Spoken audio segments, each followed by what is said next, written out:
come in. Right. And we are live. Anyway, Hopefully. the hurricane. Sup, people. Yeah, sup, nobody that's here. So anyway, the hurricane wasn't that bad. Like they kept saying, like it's going to be bad. It's going to be, and we never had a whole house generator on this house, and you kind of have to have a generator, no matter if it's like a standby or whatever. Yeah. If you live in Louisiana, because we're Yeah. plagued with hurricanes and power outages and shit like that. Well, trips me out. When Matt, I'm sorry, go ahead.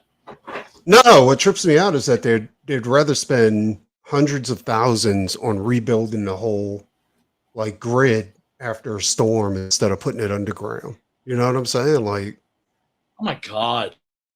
Like every season they do it's it like you 2 go or in 3 Europe times. And you look at all the. Yeah, I mean, in Europe, everything's underground. But then again, could it be because the soil is too moist, right? Because you're in Louisiana, and like I know one of like the big attractions of Nolans, which you're very close, are the cemeteries, right? Because they are not underground. They're all like tombs or mausoleums. They're all above ground. That's true, right? but Because the new I guess if you put neighborhoods them underground, they're coming back up. they are because they're full of air, and gases, right? So it's like okay. Like if you bury somebody, the body starts breaking down and the coffin gets filled with gas. You know what I'm saying? And decomposition. Right. And so when the soil gets moist, the coffins come and they rise up, right? And you can easily, like during Katrina, you would see like there's still people that's buried underground, but usually they have a slab of concrete over them or something like that. Anyway, so during Katrina, you seen bodies just floating down the street. You know what I'm saying? Like from cemeteries and shit like that. And it was metal as fuck. But Jesus Christ, man. But the new neighborhoods they're building, all the power lines are underground because all it is piping. You know what I'm saying? It's just they putting like pipe underground with fiber optics and shit like that. You know? And what trips me out is that they're doing this for the neighborhoods, but they're not doing that for the grid. So your neighborhood, all your power lines are underground, but as soon as you get to the main highway, all the power lines are above ground. So it doesn't matter because the storm hits, it's going to knock the power out. The power lines are coming down and your whole neighborhood's out of power. Right. You see what I'm saying? Like, it's stupid. Yeah. It's very, very stupid. Corruption thing? Like, is it like a planned obsolescence thing? It could definitely be because I mean, the best way to hide money is to spend money. You know what I'm saying? Like, there's a disaster. We need to hire all this. All of a sudden, things get confused. Funds start going missing. Whatever. I don't know. Yep. It's just ridiculous. Anyway, so we had to get ready. So, the hurricane's coming, and everybody's like, "Oh, it's going to be a 2 or 3." A cat 2 or 3 it's pretty bad. I mean, that's. Luckily enough, we're in this. We built this house. We built it in a spot. How does that way above water? So. All right. Good. Everybody behind us is going to flood. Like seriously, their houses are going to be underwater. But like where we're at, like we're so high above that, like the whole parish should be underwater before we go underwater. You know what I'm saying? But still, like you got to. Which means everybody is going to be swarming out of their houses and like. Right. Yeah, exactly. So you still got to get ready. So the deal is we had to do preparation. We had to park the cars where trees wouldn't fall on them, and had to go get tons of gas because your generator, we had to go find a generator, because we kind of procrastinated and we never went ahead and got one when we had a chance.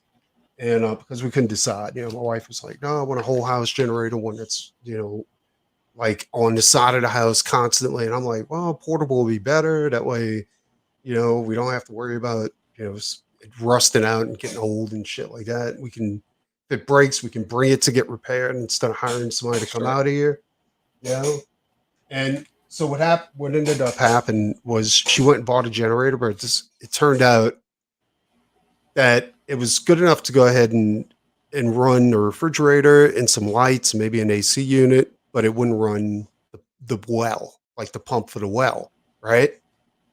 So, that's not good. Because this is a new thing for us. We were always on city water before. Now we got a well, so we have a pump, and that pump needs a certain amount of voltage to run through it to go ahead and pump water.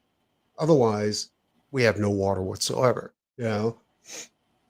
So we had to get my neighbor, who's also family, is like, hey, I got a whole house generator now, so I don't need my portable, my standby. So he's like, you can have it, and it's like 8,500 watt generator, which it's pretty good. It'll run the well, AC units, and lights.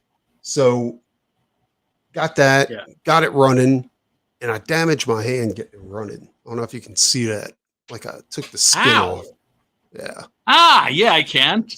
What the fuck, dude? Unfortunately, it's my drawing hand. That's your livelihood right there you're fucking with. Yeah, I got to be more careful. That's what I'm saying. But anyway, so... No shit, man. Yeah, so I got all this gas, got everything. We gotta get you, I don't know, like some steel gauntlets. Yeah, pretty much. Get my hands insured. Anyway, the news is like, oh, it's looking like it's gonna be more powerful than what we thought, And then the day before the hurricane hits, they're like, oh, it looks like it's only gonna be a Cat 1. I'm like, these motherfuckers.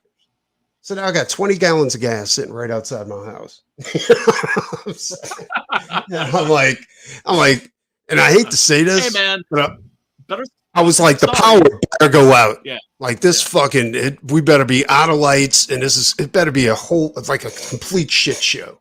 You know what I'm saying? That way I'm not sitting on top of this gas hoping another hurricane hits.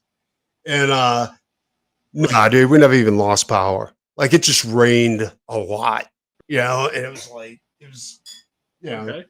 That's all it was just a bunch of rain.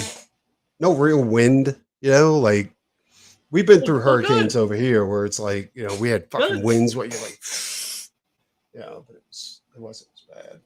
So that's good, but it's kind of, dude, kind of not, I mean, it's kind of not. Well, I mean, look, I live in New York, right? So we get hurricanes too. Hurricanes do come by, but it's not like where you live, right? Like when a hurricane comes by, I go, that motherfucker, right? I'm sick like that. I'm just like, time to go for a walk. There's something about going for a walk in a hurricane I just find exhilarating. Oh, me too. Like obviously you want to stay away from where you think there might be trees falling and shit, but I find them fun, but it's not fun if your fucking house or your neighborhood's getting fucking flooded. Well, no, I mean, I'm like that too. Like I think it's a blast. I mean, it can easily turn into a life or death situation. Yeah. Like with Katrina actually, right, where I was living at the time was Chalmette, Louisiana, right? I had my kids. My kids were younger at the time, so I was like, we better leave. This is looking like it's going to be really, really bad, But I wanted to stay, and it's a good thing we probably never, because New Orleans has a bad habit of flooding the surrounding parishes to save the city. You know what I'm saying? So they blow the levees to go ahead and save the city. The problem is it didn't work this time.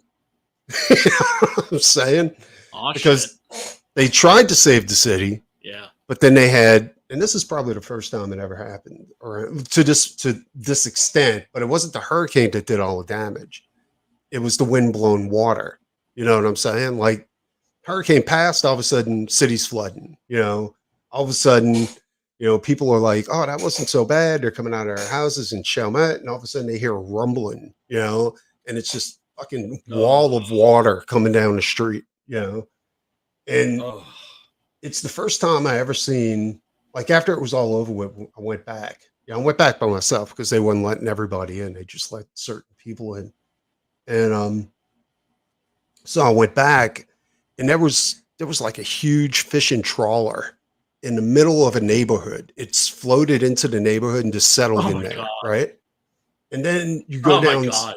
yeah, dude, you go down some of the other neighborhoods, like some of the more expensive neighborhoods. Whole houses came up, floated down the street, bumped into other houses, and just settled right in the middle of the street. They look like they were built Oh my right in the god. middle of the. I swear to God, it's the craziest fucking thing I've ever seen before in my life. You know, and That's then there was, fucking wild. dude. Then there was That's weird wild. shit like fucking trucks and cars on top of the roof. You know, and fucking trucks like, and it like Amazing. it looks like they were driven like partially up on top of the roof, partially on another car, but they weren't. They just floated and settled Right. down as soon as the water left. It's nuts, dude. It was crazy. Right. Right. And then it was like That's shoot insane. on sight for looters. You know? Oh, Jesus. Jesus Christ, dude. crazy, dude. Some of the Like, it stories was- that I heard were like so fucking horrific, so fucking scary, man. The police departments were fucking like power I mad remember at the time, you know, and they were fucking. Oh dude, they, yeah. I mean, if they wanted something, they just fucking take it. Yeah, it was fucking crazy. You know, it was like it went from being Well, I heard that they were like executing civilization. to not. It was shoot on sight for looters. Okay, so if they're like, "Hey, drop that," boom. Like, Jesus Christ. yeah, the fucking Army National Well, the Guard worst was story I up there heard, and I mean, some I don't scenes. know if it, What was your story? I remember hearing a reporter saying I remember hearing I remember hearing a reporter saying that he was there and he was like driving around. I guess maybe it was like the French Quarter, so an area that was cut off, but that wasn't underwater, obviously, right?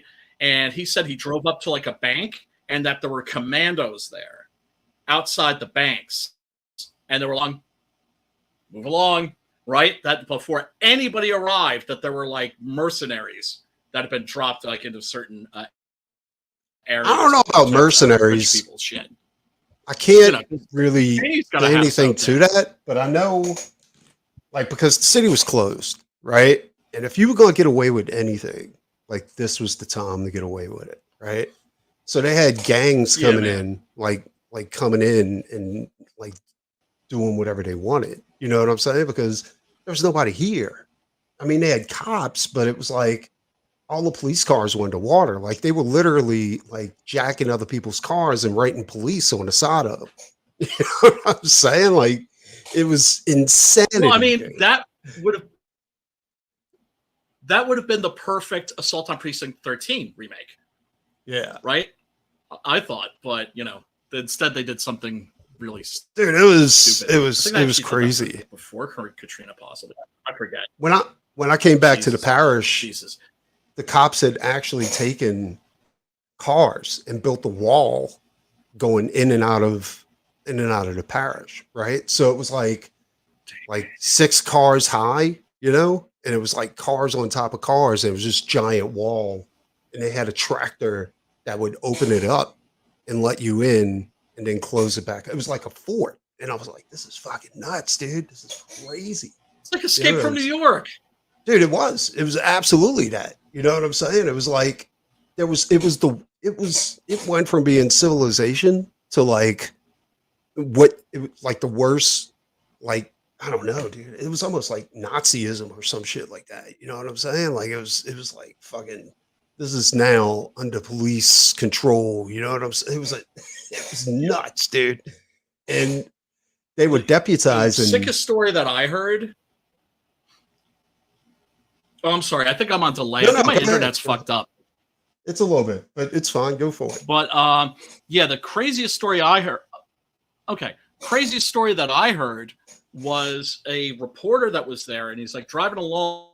He finds a guy, a black dude, lying across, like next to the road, bleeding. And so he stops, and he sees that the guy's been like, I think, like shot in the stomach or something like that, shot in the abdomen. And so he gets him into the back of the car. This was a report.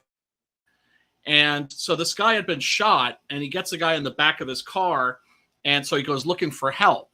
and he goes looking for the police. Not the smartest move, unfortunately. No. And they tell him like some people tell him like some people tell him, yo, the police station, all the cops are at the high school over there right now, right?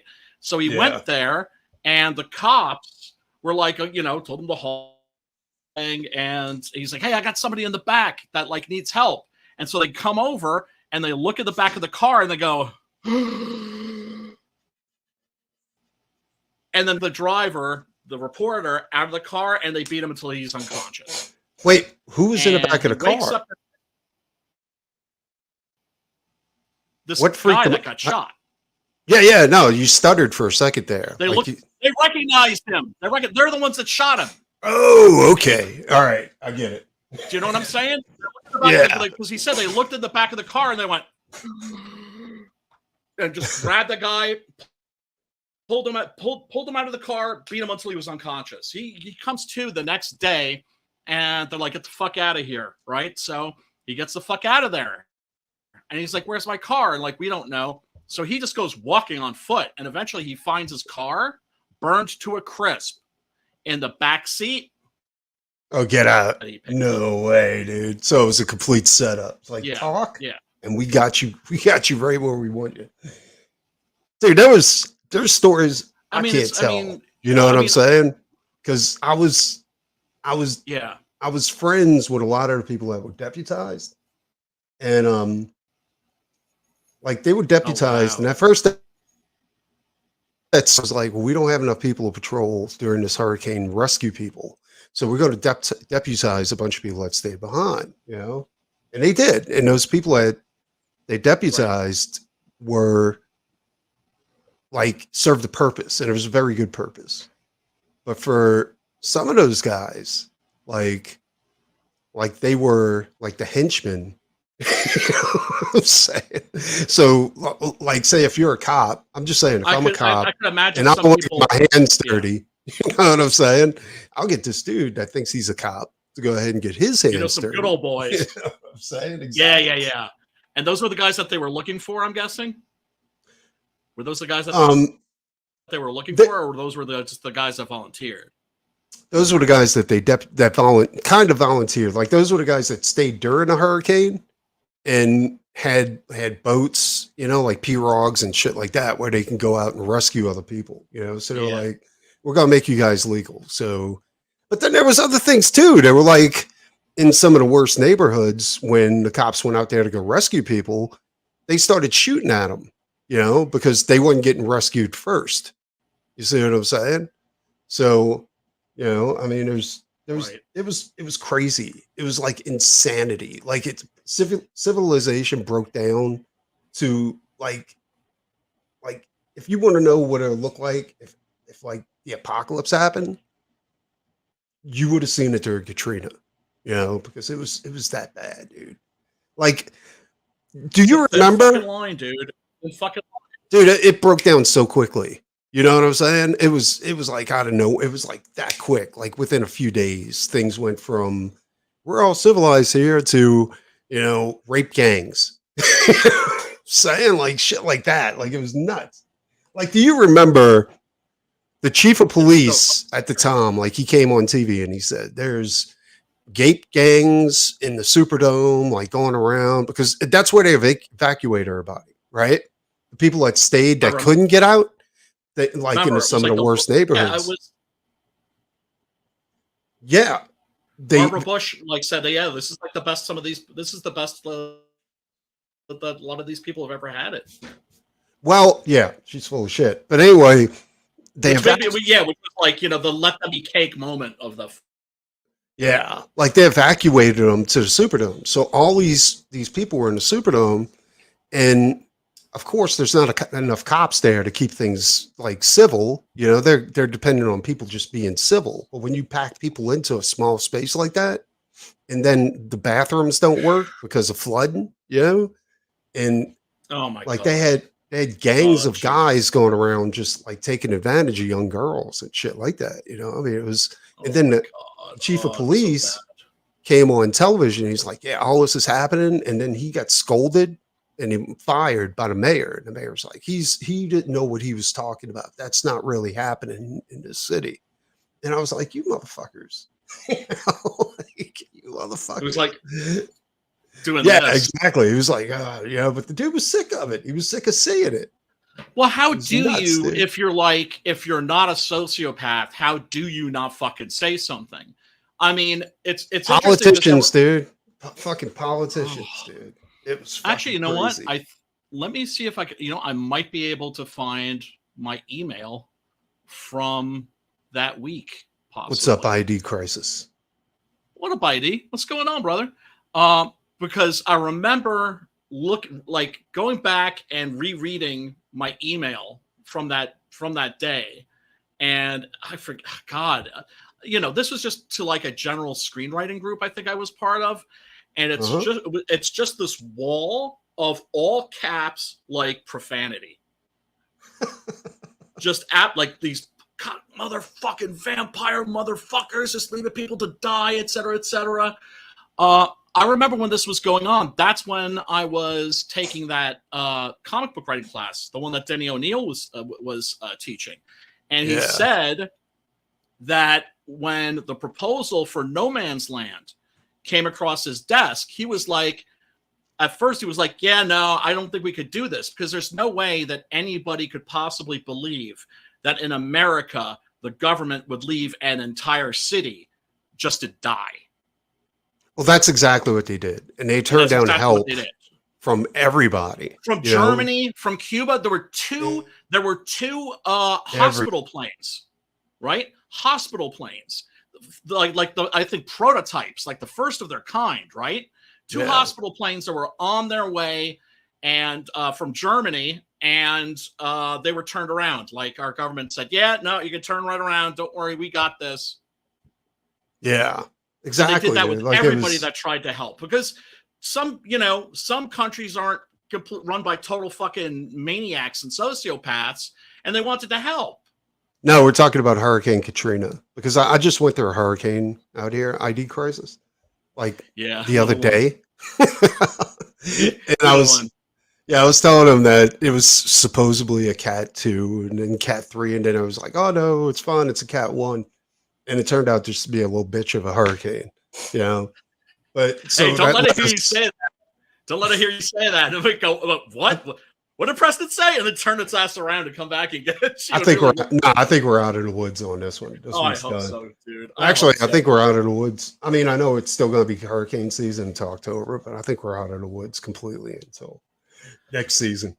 I had a friend. Yeah, dude, it was fucking insane, dude. It was the craziest thing ever. I mean, because that's the thing. It's like you're watching it on television, but you also understand that you really have no fucking clue, right? That's why it was interesting listening to journalists after it happened and to hear people telling their stories, right? Because then you understood what was going on. I had a friend that rented a van and was just like, because she loves New Orleans, right? And would go there on the regular. And she was like, fuck it. Like, I'm driving down there. Do you want to come with us? And we're going to just, bring a bunch of food and try and just do something, right? And I was in a very fucked up headspace at the time. I was like, no, there's no way I could deal with a fucking road trip like that. But I have a Costco right around my house. Like within walking distance of my crib. I'm like, let's go to Costco. I'll buy a fuck ton of water. I'll buy a fuck ton of like power bars or just whatever's not going to whatever's edible and won't spoil. And just fucking loaded that motherfucker up, and off they went, and did some good while they were down there. God bless them. You've seen the worst and the absolute best that people can be. You know what I'm saying? Like, in my personal experience, I never got along with my stepdad at the time. This guy Dennis Lewis, and he was there when I was a teenager. We clashed heads big time because as a teenager, especially as a boy, you go through that process of manhood, right? And in that process, whoever's the alpha in your group, you challenge that person, Of So I course. challenged Dennis. Right. Poor guy, right? Yeah. And And then, of course, you can say, "You're not my father." oh no, I never ever said that because we Oh, both had that's that good. understanding, Okay. but it was like you're always looking for somebody to fight, and Right. so anyway, he at that time I was, of course, I wasn't a teenager anymore. I was in my 20s or something like that, Mhm. and I was already married and I had a couple of kids. And anyway, he was the one person that brought all of the family together and got them to safety, right? Because we were all scattered. Like I was in Dallas, Texas, and we had gotten a hotel room for a couple of nights in a holiday in Dallas. Anyway, um, they met with us, and after they figured out how bad the hurricane was, right? And they met with everybody that had taken sanctuary there from the hurricane. They were like, "Look, um, we understand what's going on, and just to let you guys know, like, y'all can stay here until things clear up where you're at, and yeah, don't get too excited yet." So that Uh-oh. person got Uh-oh. fired for saying that. And the manager said, "We have a convention coming in. I want those people out tomorrow." Right. So the A convention coming in? exactly. So I managed to What? get in touch with my parents, right? My mom. And she's like, "Look, we're in Houston." She's like, "Y'all come to us." And I was like, "All right." So we're checking out the hotel. We called SWAT to come into the hotel and kick all the refugees out, right? So as we're leaving, SWAT is out there in their black truck, like gearing up, and they're like, "We're gonna kick these Jesus. motherfuckers out." Oh my And God. So yeah, bad. like they were That's planning on so going straight bad. into it, and fucking kicking motherfuckers out. And so I'm like, "Oh, fuck, I missed the bullet on that one." You don't hear about that because that was completely covered up. But all those We people heard had a stories choice. like that. We heard You, stories like that, like at the bridge, for instance, where like refugees were yeah, trying to cross the bridge. Like, you're not coming into here. that was the bridge going to coming from across the lake into New Orleans. And they were like, "No, you're not coming through here." In fact, they started shooting at them. Jesus It's like, Christ. "Get Jesus, back." Jesus, Jesus, Jesus. But Oh my so God. anyway, going to Houston to go meet up with the rest of my family, we So stopped bad. at no, wait, we made it to Houston. Now, my stepdad's dying of cancer at this point, like he needs his radiation treatments but Right. he decided not to get it to go ahead and make sure that he got everybody safe, which in the end led to his death, right? But he always knew that was going to be a possibility. Right. And Right. so at that point, like I had all new respect for the motherfucker. You know Of what I'm saying? course. Oh Like man. I stopped seeing him Incorrect. through the eyes of a teenager and I started seeing Right. him through the eyes of a man. And I was like, Yeah. this Yeah. fucking dude like put his balls on the table Yeah. and just fucking said, "Go for it." Yeah, man. Yeah, man. I mean, look, I guess also probably the fact that death was looking him in the face probably also helped him realize what really matters. And Exactly. And like he had to wear a mask the whole time because that's how bad his immune system was, like he was fucking Jesus Christ, man. and Jesus Christ. God bless him so for coming correct like that, though. Holy yeah, shit. dude, it was crazy. And then so anyway, like I don't want you to think like Texas was all bad because on our way to Arkansas, Yeah. we stopped off and we were getting like food and some supplies and stuff like that. And this lady just walks up. She was like, "Are you guys from Louisiana?" I was like, "Yeah, got flooded out." She's like, "Well, here's $20." She's like, "I don't have much, but I got that." And I was like, "Oh, sweet." I was like, "No, you don't have to." She's like, "No, I want to do it." I was like, Yeah. "Okay." Yeah. So that she could feel like she was doing something. Like when I went to Exactly. that Costco, I was like, there's no way I'm going to drive all the way down to fucking New Orleans in a van with these knuckleheads. Right. Not with Yeah. like my fucked up headspace at the time, but it's like, okay, I got a Costco membership and a fucking credit card. Right. So it Yeah. made me feel a little better or a little less shitty. Right. Like, it's just like you felt like you were doing something. Yeah, it was crazy. It was like, dude, you've seen the best and the worst of people. You know what I'm saying? Course. And it like You when always we did, got to yeah. Arkansas, my sister and her ex-husband, like now ex-husband, but her husband at the time, like they had like made contacts and all this kind of stuff with people over at this other Holiday Inn, right? So Yeah. and it was so we were all over there. They had like managed to get us a hotel room, all kinds of stuff like that. So we were over Yeah. there, we're camped out. And we I think my mother or something like that, like found a house, like somebody was willing, like came there and was like, look, I got this big house. It can fit like two or three families, like, and rent free. You guys stay there until, Oh, hell yeah. we're like, oh, awesome. So, Hell yeah.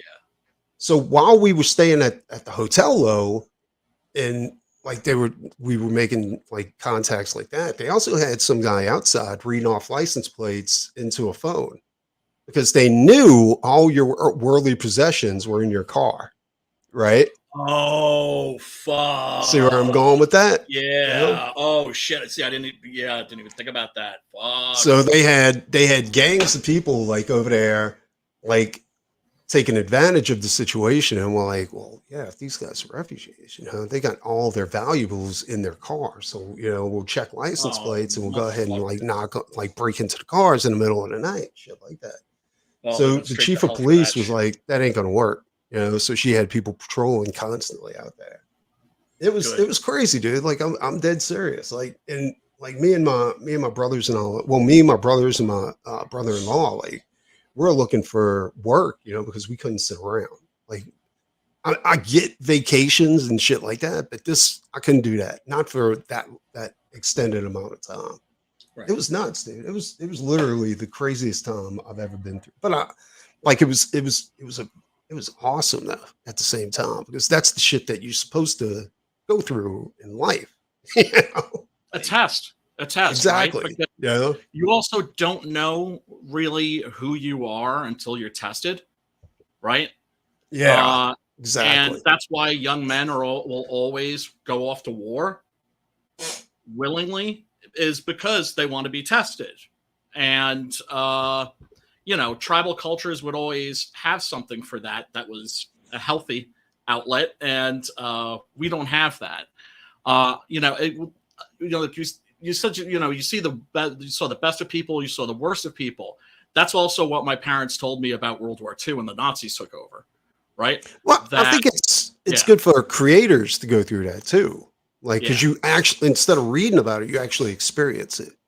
Especially for writers, writers and people who just create like stories and worlds. Like you want to see this firsthand to see. Like when you go through shit like that, it's not all going to be good. It's not all going to be bad. It's going to be a definite mix, Oh, dude, there was a part of me that definitely regretted not going, but at the same time, I forgive myself for that because I was, dealing with the depression and the anxiety. I was just in a very fucked up headspace to begin with. So I was like, I don't think I could be useful right now. At the same time, it's, oh, Sim, what's up, dude? But yeah, my friends who went down there, they said that also, she was looking that they're looking to help a lot of the dogs that were out there, right? Because she's like a big dude, critter person. The cats were the worst thing ever. Because the cats, when we finally went back, and I had about 1.5 feet of swamp mud in my house, right? Oh, so everything I had was like my comics had swelled up in their case. It was nuts, dude. Anyway, the cats were and they had people out there trying to help them, but the cats were just like zombies, just walking around, just meowing, and everybody was like, what the fuck? Yeah, it was crazy. And everybody was like PTSD'd.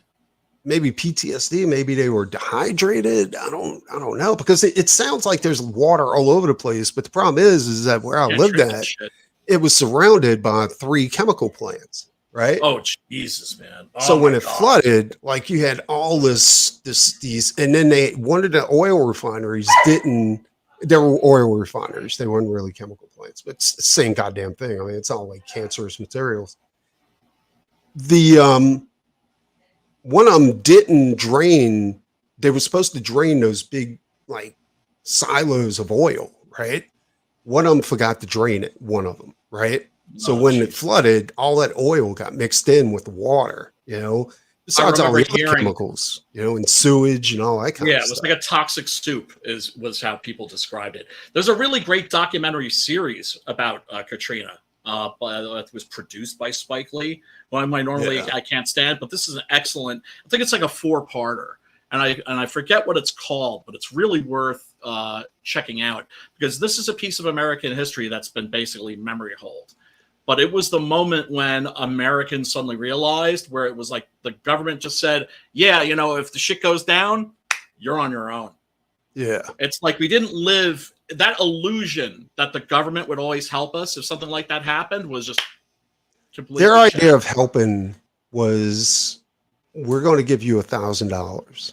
It wasn't even $1,000. I remember, I don't think it was maybe it was $1,000. Like you were supposed to go to the welfare office and just show your ID and they'll give you $1,000 as a we're here to help type of thing. But then you start thinking about it. Okay. You start thinking about it and you're like, it's now been 2 months since the hurricane hit and everybody's like still out, like you weren't allowed back until like 3 or 4 weeks later, and then you were only allowed back for a certain amount of days so that you can get your shit and get the fuck out again, because you Right. couldn't live there. You know what I'm saying? Like Right, living right, there right. is completely out of the question. So Right. you're looking at $1,000 for a whole family, dude. Like how does that work? How do they think that's going to work? Like They don't. because now you look at the current crisis that we're in, where it's you come into the country, you get a card, it's got $5,000 on it, you get free housing, you get a bunch of food stamps and all this kind of stuff. That wasn't a thing. No, it sure wasn't. I'm saying, like, It it wasn't. was absolutely not a thing back then. That shit's not for You us, know? dude. That shit's not for us. That's what I'm saying. I was like, no, dude. Like we were actual citizens, and they weren't willing to take care No, of no, it. no. You know what I'm saying? They were ready to leave you for dead. Yo, Sam, what's up? No, I did not get my books yet, motherfucker. But I know they're on the way. So Thanks, dude. that's I appreciate that. Congratulations, brother. Because I know for Sim, he was. Wait, hold on a second. I gotta open. I got to give you my new address. Then. For this motherfucker. Right, go on. My new feline overlord. Hold on. All right, there you go. I'm his bitch. But Sid was working on that book for so long, and luckily it kept getting fatter and fatter and fatter and fatter. I know that if I have to wait a long time for a book, extra pages is always a damn plus. Actually, that reminds me, I got to get on Jason Orphelus's ass and see how that backup story for the new Six Gun is going, because that's going to be like a little 14-pager that's going to introduce one of the characters from the expanded Six Gun Gorilla universe. Expanded Six Gun Gorilla universe. Well, I mean, because there is going to be more Six Gun Gorilla down the line, but he's not going to be the star. He's going to be part of a ensemble. I told you all about this. Sam Hain, the Blazing Szechuan Kid, Sledge Strode, the Phantom Vaquero. I've got all these like Weird West characters. I can't wait to like unleash on people. But yeah, I'm looking forward to getting my book. I did some editing on it, some dialogue touch-ups and stuff. But of course, Sim has final say, right? I'm not gonna get butthurt if he doesn't use my my changes or tosses them out completely. It's all cool. I just wanted to be helpful because you could tell with the first book that the dialogue was it was stiff, right? It didn't read properly. You could kind of tell it was written by somebody where English wasn't their first language. Right? In your book? Or are you talking about Sim's book? In Sim's book, the first Tales of the Naffers, which I still love. I still think is a really fun book. But could you? I mean, most of our books are less than perfect in First books in are some always regard. You Yeah, definitely they are. expect it not to be like perfect. Your first book, yeah. Oh my god, no! Oh my god, that's why when they were giving Eric July shit, I was just like, the idea of my first comic being in like out there and in front of everybody's eyes makes my ball shrivel up Do you know what I'm saying? Like, oh my God. Well, exactly. But I think as Embarrassing. creators, like when you Yeah. create your first work, I think you hyper focus on some of the wrong, or you hyper focus on too much of one thing and Yes. not the over. Like, you know what I'm saying? Like Yes. with Yes. Doc Salem, I was like, the art has to be good. Art has to be good. Not worrying about dialogue, story, Oh, and Sim, yeah. grammar. Yup. Exactly. And Sim, I'm sorry about you yesterday. I tried getting in to when he was doing the Weekenders yesterday. I tried getting in there, but my internet was all fucked up. Worst part, Di was the editor on it, but the more people you get going over, the more they find stuff to fix. And that's a good thing. Exactly. I don't know. Is it though? Like to get too Well, I many mean, if you people. it depends on what they're doing, right? Because there is that problem, like Hollywood has this problem of too many cooks in the kitchen, right? Exactly. If you see if you're sitting down to watch a movie and you see 6 names for like written by or screenplay by, and you see 6 names, it's going to be a piece of shit, Yeah. guaranteed. 'Cause Guaranteed. it's almost like it's made by committee at that point. Like, Exactly. And also there's this thing with the Writers Guild of America where you don't get screen credit unless you change a significant amount, like a certain percentage. And I forget what that percentage is, but it's big. Right? So then everybody has to put their own fucking thing on it, and then they fuck it up, and then somebody has to come in to clear up that fuck up, but then they make their own fuck up. That's why very often, like Michael Tolkien is the guy that they bring in to do rewrites. He did the rewrites on the Dawn of the Dead remake, the Punisher 2004. He wrote I think he wrote the entire screenplay for that actually. And he's the guy that you bring in that will just fix what needs to be fixed, right? It's like just like, okay, oh yeah, no, this is almost perfect. Just a little tweak here, a little tweak there. There you go. Right? yeah. Where it's just all about doing the job and just the finished product and not, your fucking ego or any dick measuring bullshit. Yeah. Did you he needs, hear- proofreaders basically? Did you hear that Warhammer got canceled? Right? I mean, Or Amazon. is that official? Apparently it's official because I- Henry Cavill took it off What the did I table. He's say? like, What Yeah, did I he's- say? he's unwilling to make changes to the lore. Like, and I fucking totally agree. You know what I'm saying? Because Henry's a he's- Chad. He's a true Chad. he said I'm a true Fucking love fan. I can't do Yeah. this because they're like, no, we need different races represented. We need women in this position. He's like, no, Female there's custodies. Yeah. exactly. He's That like, was no, the there's, issue. but that's not But in there are no female custodies in the lore. exactly. He's, Well, we're changing the lore. And he was like, no. And you know what? I hate to say I told you so, but when this was announced, and all along I've been saying this is never going to happen. First of all, they hate Henry Cavill. They hate his fucking guts because he's one they of us. knew Henry Cavill was part of it. But here's the thing. I think from what I understand, now this is something I didn't know, and this is something that came out with the whole Warhammer Amazon production, right? Well, issue is that Amazon has a standing rule that says that any projects come through, it has to have equal representation in all parts of it, right? And so I think Henry Cavill, like when he brought Warhammer to him or whatever, like I think he made them aware that if they wanted this, then that rule wasn't going to apply. But I think they pushed it, and they were like, I think they kind of thought that once they get the documents in front of him, like he wasn't gonna turn down the a Warhammer TV show. That he was just going to bend over and take it. Yeah, he was just going to be like, yeah. That's the reason he skipped on The Witcher. Exactly. That's the reason why he skipped on The Witcher, because he was like, they're fucking everything up. I'm out of here. He's like, I love those games. I love those novels. And as a fan, and what did they do? They were like, oh, he's like a toxic gamer bro. He was always using all this toxic gamer bro language on the set. It was triggering. They hate his guts. Here's the thing that a lot of people don't understand. And I think Henry Cavill, if he didn't understand before, he understands this now. His career is over. He is done. He is making movies for the Daily Wire if he's lucky. Like he's I don't finished. know. Like, He's done. He's done. he's They he's hate still him, man. box They hate his office stuff. draw.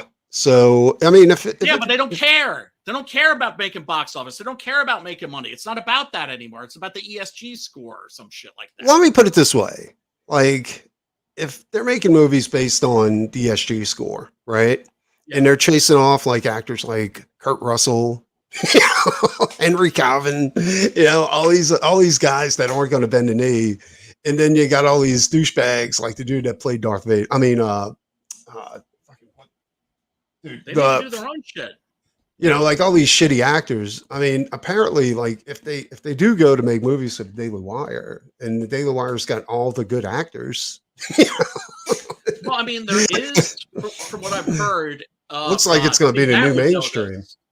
Well, no, I mean, because I've heard there's a bunch of people, non-woke people, that are major players that are just going to form their own studio. He needs to get with them.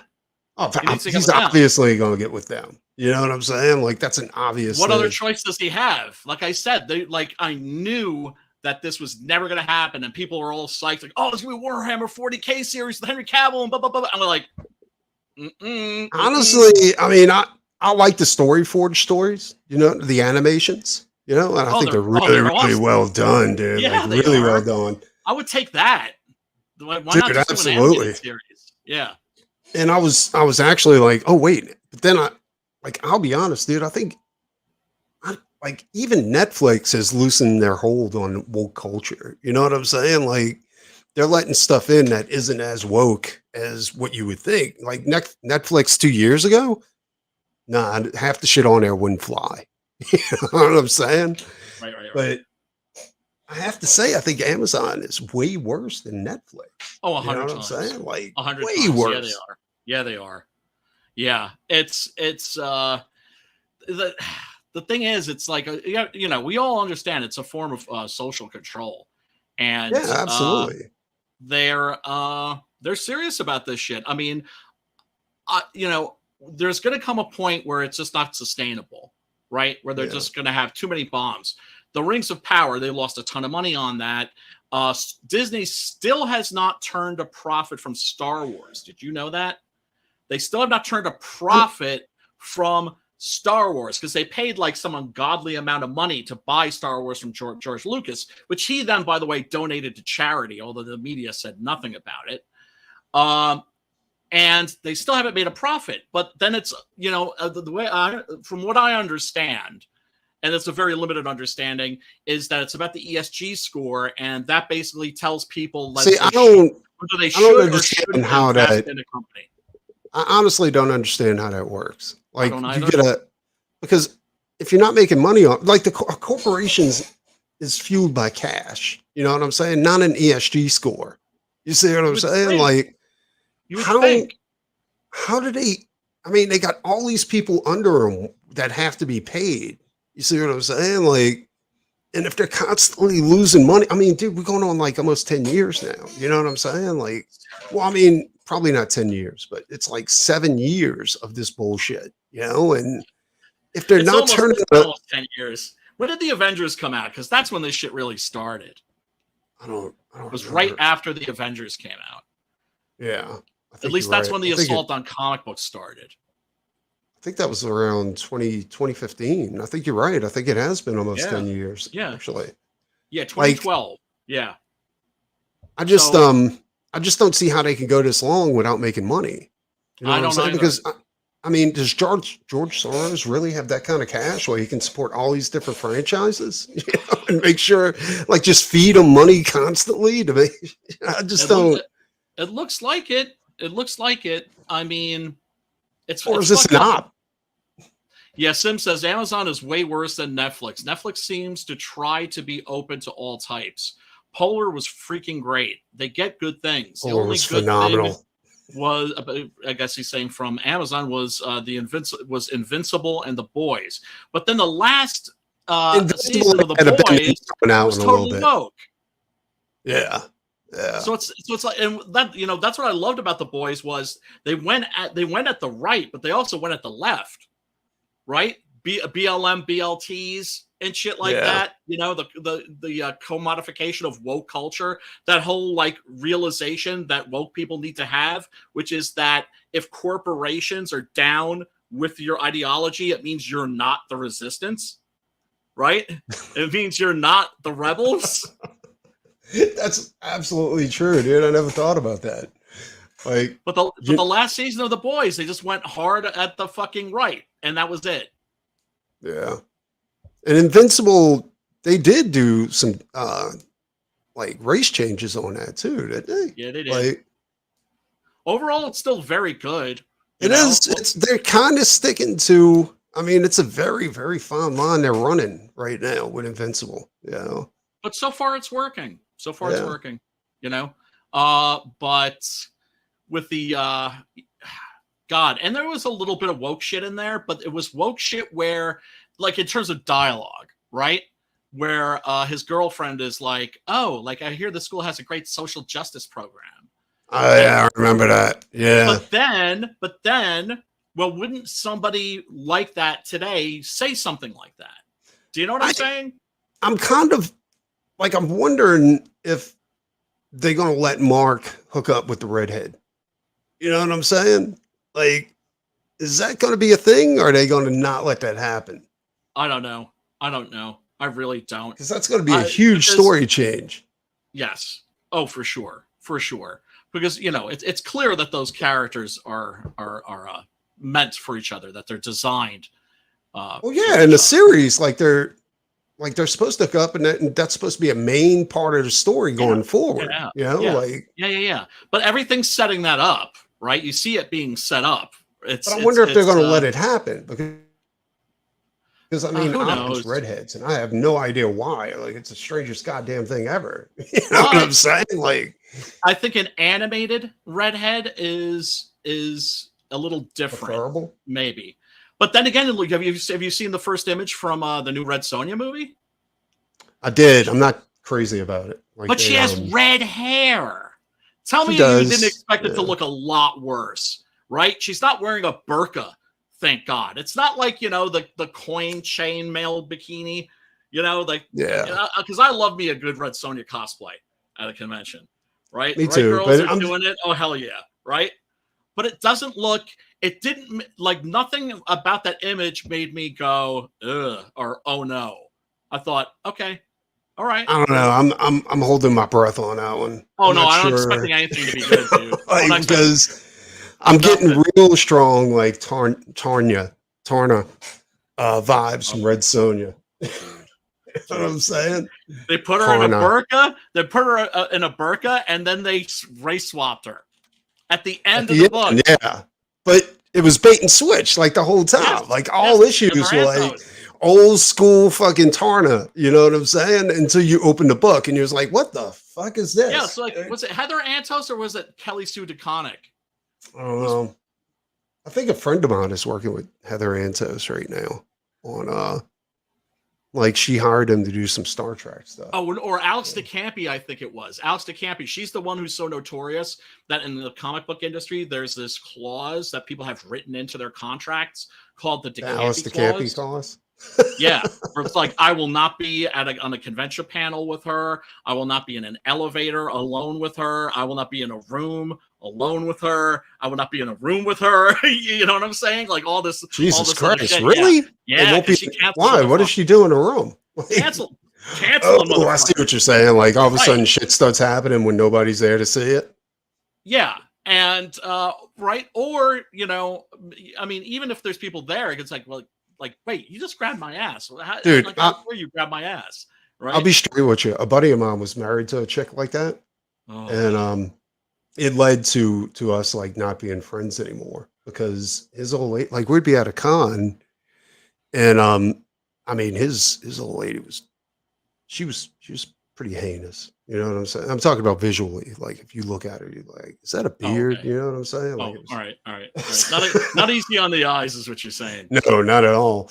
Anyway, she swore that Kevin Sorbo was making moves at her and shit like that. Like I was like, okay. And he's like backing her. I was like, oh yeah, it did happen. I was like, were you there? He goes, no, but she told me. That's delusional shit right there. But you know, Like it was just crazy. It was like all like she had to be the center of attention all the time. You know what I'm saying? Like right. shit Yeah, always happened to her to yeah. gain sympathy from everybody else, but nobody was there to see it. That's some borderline personality disorder shit, is what that is. Dude, it was psychotic. There was a girl in our in the depression bipolar support group that was like that. That destroyed that was always this like, you know, like coming to, because we would always tell people like come to like the board members if you have a problem, right? Or if you have a problem with another member or something like that. And she was always complaining about this guy macking on her, that guy macking on her, this guy macking on her, that guy doing this guy. Yeah, and very quickly we were just like, yeah, like we saw. Did anybody? Was anybody there to see it? Nobody was there to see it happen. We were, well, I mean, it was all like really nebulous shit too. Do you know what I'm saying? Yeah. Like I think he looked at me like in a certain way. It's just. And what? we figured her out pretty quickly, though. We figured her out pretty quickly. So she didn't make any like groping allegations or anything like that. But everybody was trying to fuck her in her mind. Everybody. Yeah. So yeah, it's like a borderline personality disorder thing. Come on, Brian. Yeah. Sim says it can't be. Yeah. Did you try that? Were you one of them? That. Dude, have you seen this? These stickers that I got? Where'd you get those from? At the horror convention. At the Hudson Valley cool. Horror Con. Got that one. Got that one. I figure that's sweet. I'll throw these in the mail to you. Should I wait until I'm mailing you something else, or should I just throw these like into an envelope? You talking about me or Sim? You. Oh. Fuck Sim. I don't care. Whatever. Sim's not getting any stickers out of me. When you send me that 6 gun Sim statue, you know what I'm saying? Oh, I still haven't sent you one of those. Oh, dude, I'm so sorry. I totally forgot. Totally forgot. I will. I'm kind of interested to see what they look like. How big are they? Like an inch, 2 inches? Oh man, yeah. Sim hooked like me clicks? Up. He hooked me up right. Here, check that. Check this shit out. Okay, so it's like 2.5 inches, something like that. Maybe 3. Yeah, it's like 3. I would say. Nice. So it's these aren't like little. It's not like a little Dungeons and Dragons mini. Uh-huh. Although I have one of those too. Did I tell you that Reaper Miniatures kind of like made a version of Six Gun Gorilla that's clearly my version of Six Gun Gorilla? Yeah. Let me grab that really quick. Yeah, it's pretty funny. I wasn't mad or anything. I'd be pissed.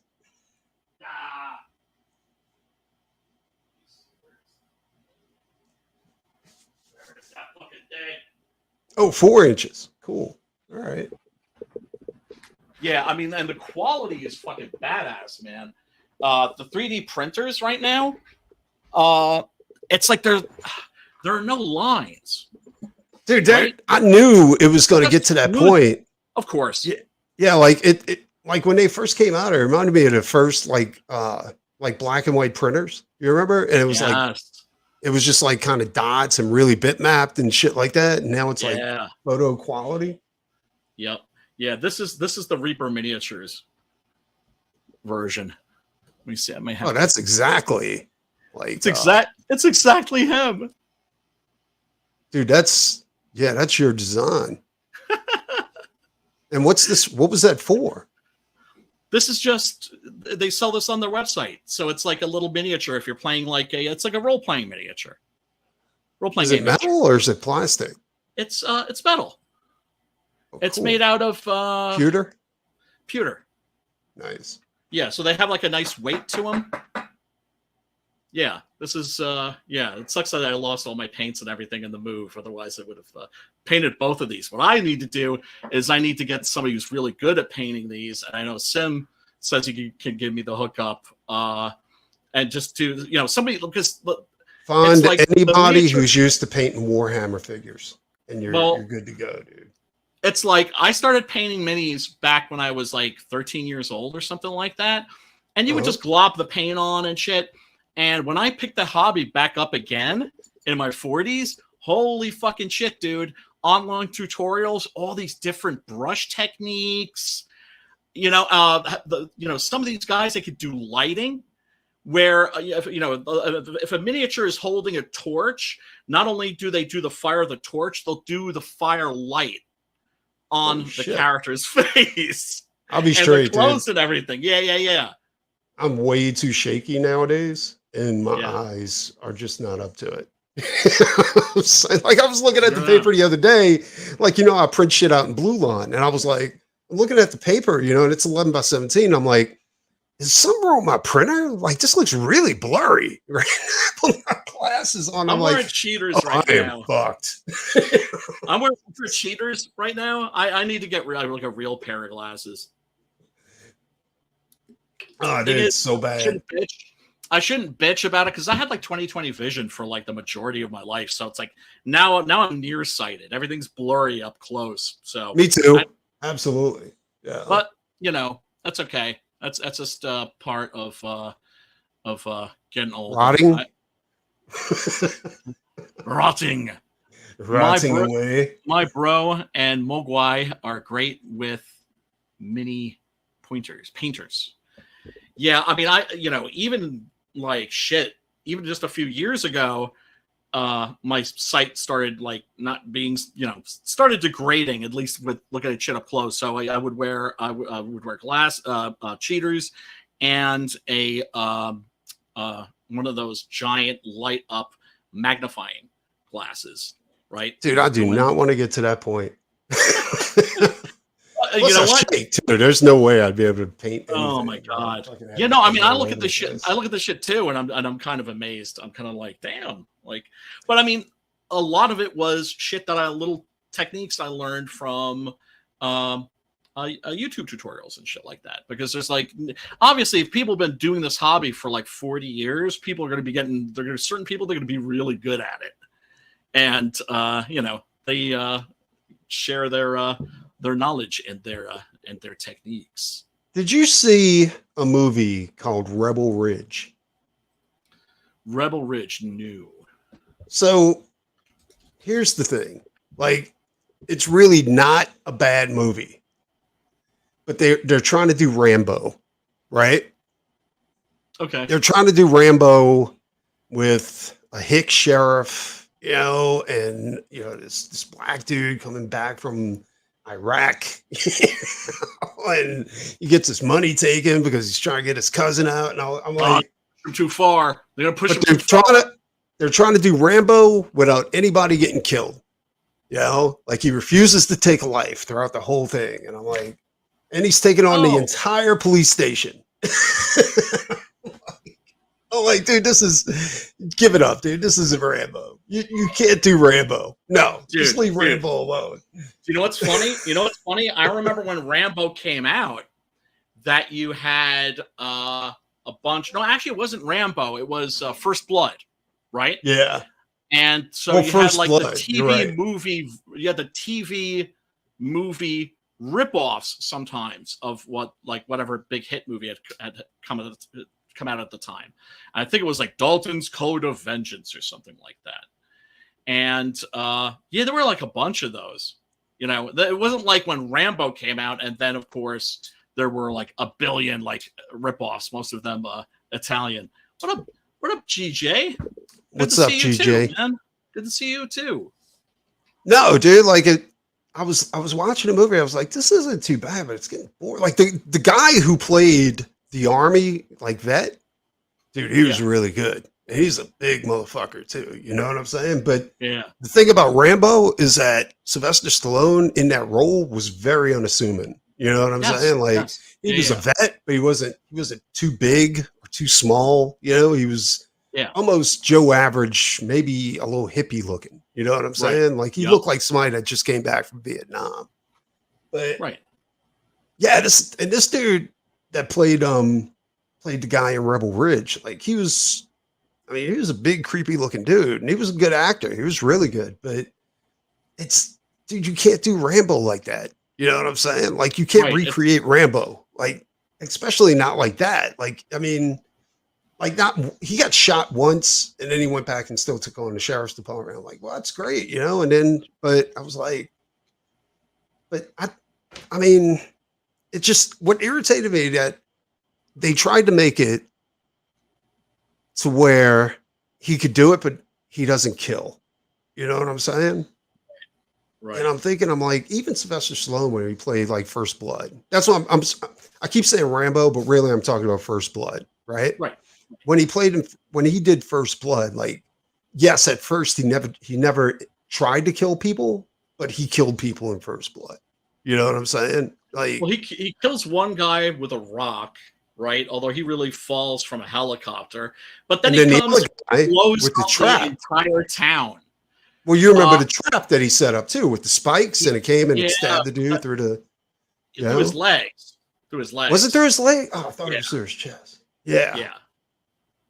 Yeah, I mean, I was like, nah, dude, you gotta. I mean, nobody gets like none of the sharps really get hurt besides getting punched in the mouth or, you know, Right. one guy got his arm broke because he put him in an arm bar and stuff like that. But I was like, nah, dude, Right. this ain't no Rambo. You know what you trying to do here? Don't be trying to sell me some cheap ass dollar store Rambo over here. Yeah, well, I mean, there's certain films where I'm just like, it's like I don't know what they were trying to do. Like I watched the remake of The Crow last night, and how was it? Honestly, honest opinion. It's poo poo. It's it's that bad. It's dookie. It's shit. It's shit. Right. And it's baffling in so many respects. It makes you wonder. It's just like what were they thinking? Do you know at what point Bill Skarsgård, who's very good in that, by the way, he's like the one good thing in that entire movie. You know at what point he becomes the Crow? I checked it. No, I haven't seen it. I actually checked the time. An hour and 13 minutes into the film. Holy shit. Yeah. Mr. Martinez, I am working on that. I'm probably going to release it like in the beginning of next year because right now it doesn't seem like anybody has any money to be spending on extra stuff. You know, I was going to release it on Halloween, but it's like I don't know. The economy is really bad right now. It is. A lot of people are hurting. But Hell Night's going to be fucking lit. You know, I had a blast writing that fucking thing, and I wrote it with the hopes that you'll have a fucking blast drawing the damn thing, which I know you will. Yeah, we're gonna have to do a lot of we're gonna be doing a lot of it the Marvel way, and I'm totally cool with that because that's your baby. Do you know what I'm saying? So you know, like they never should have tried to recreate the Crow, at least not like that. You know what I'm saying? And so you're saying like all the way up, like if it was named any other movie, would it have been a decent movie? Or are you thinking not even close? Because the pacing is for shit. The pacing is fucking terrible. Like I said, at what point does he become the Crow, the character, you know, that you want to see?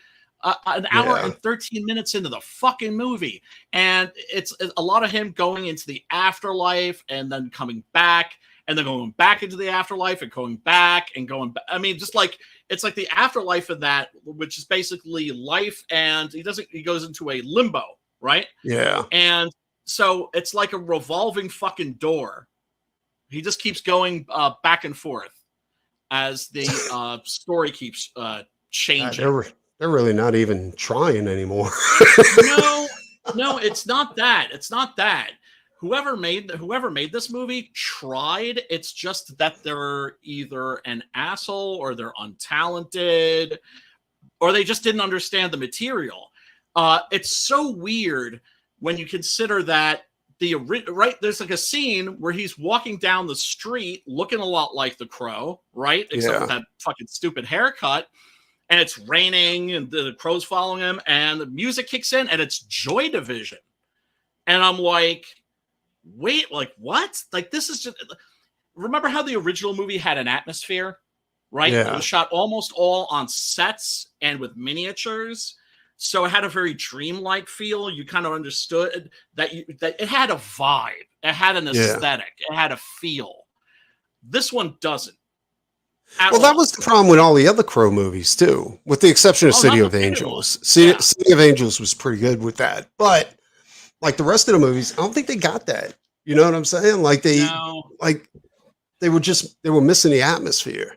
And I think that, like, even though it was like maybe it could have been a decent story, but it was like you didn't feel like it was lived in, basically. You know Yes. what I'm saying? Yes. Like it wasn't Yes. Like it in the wasn't first in two that movies, universe.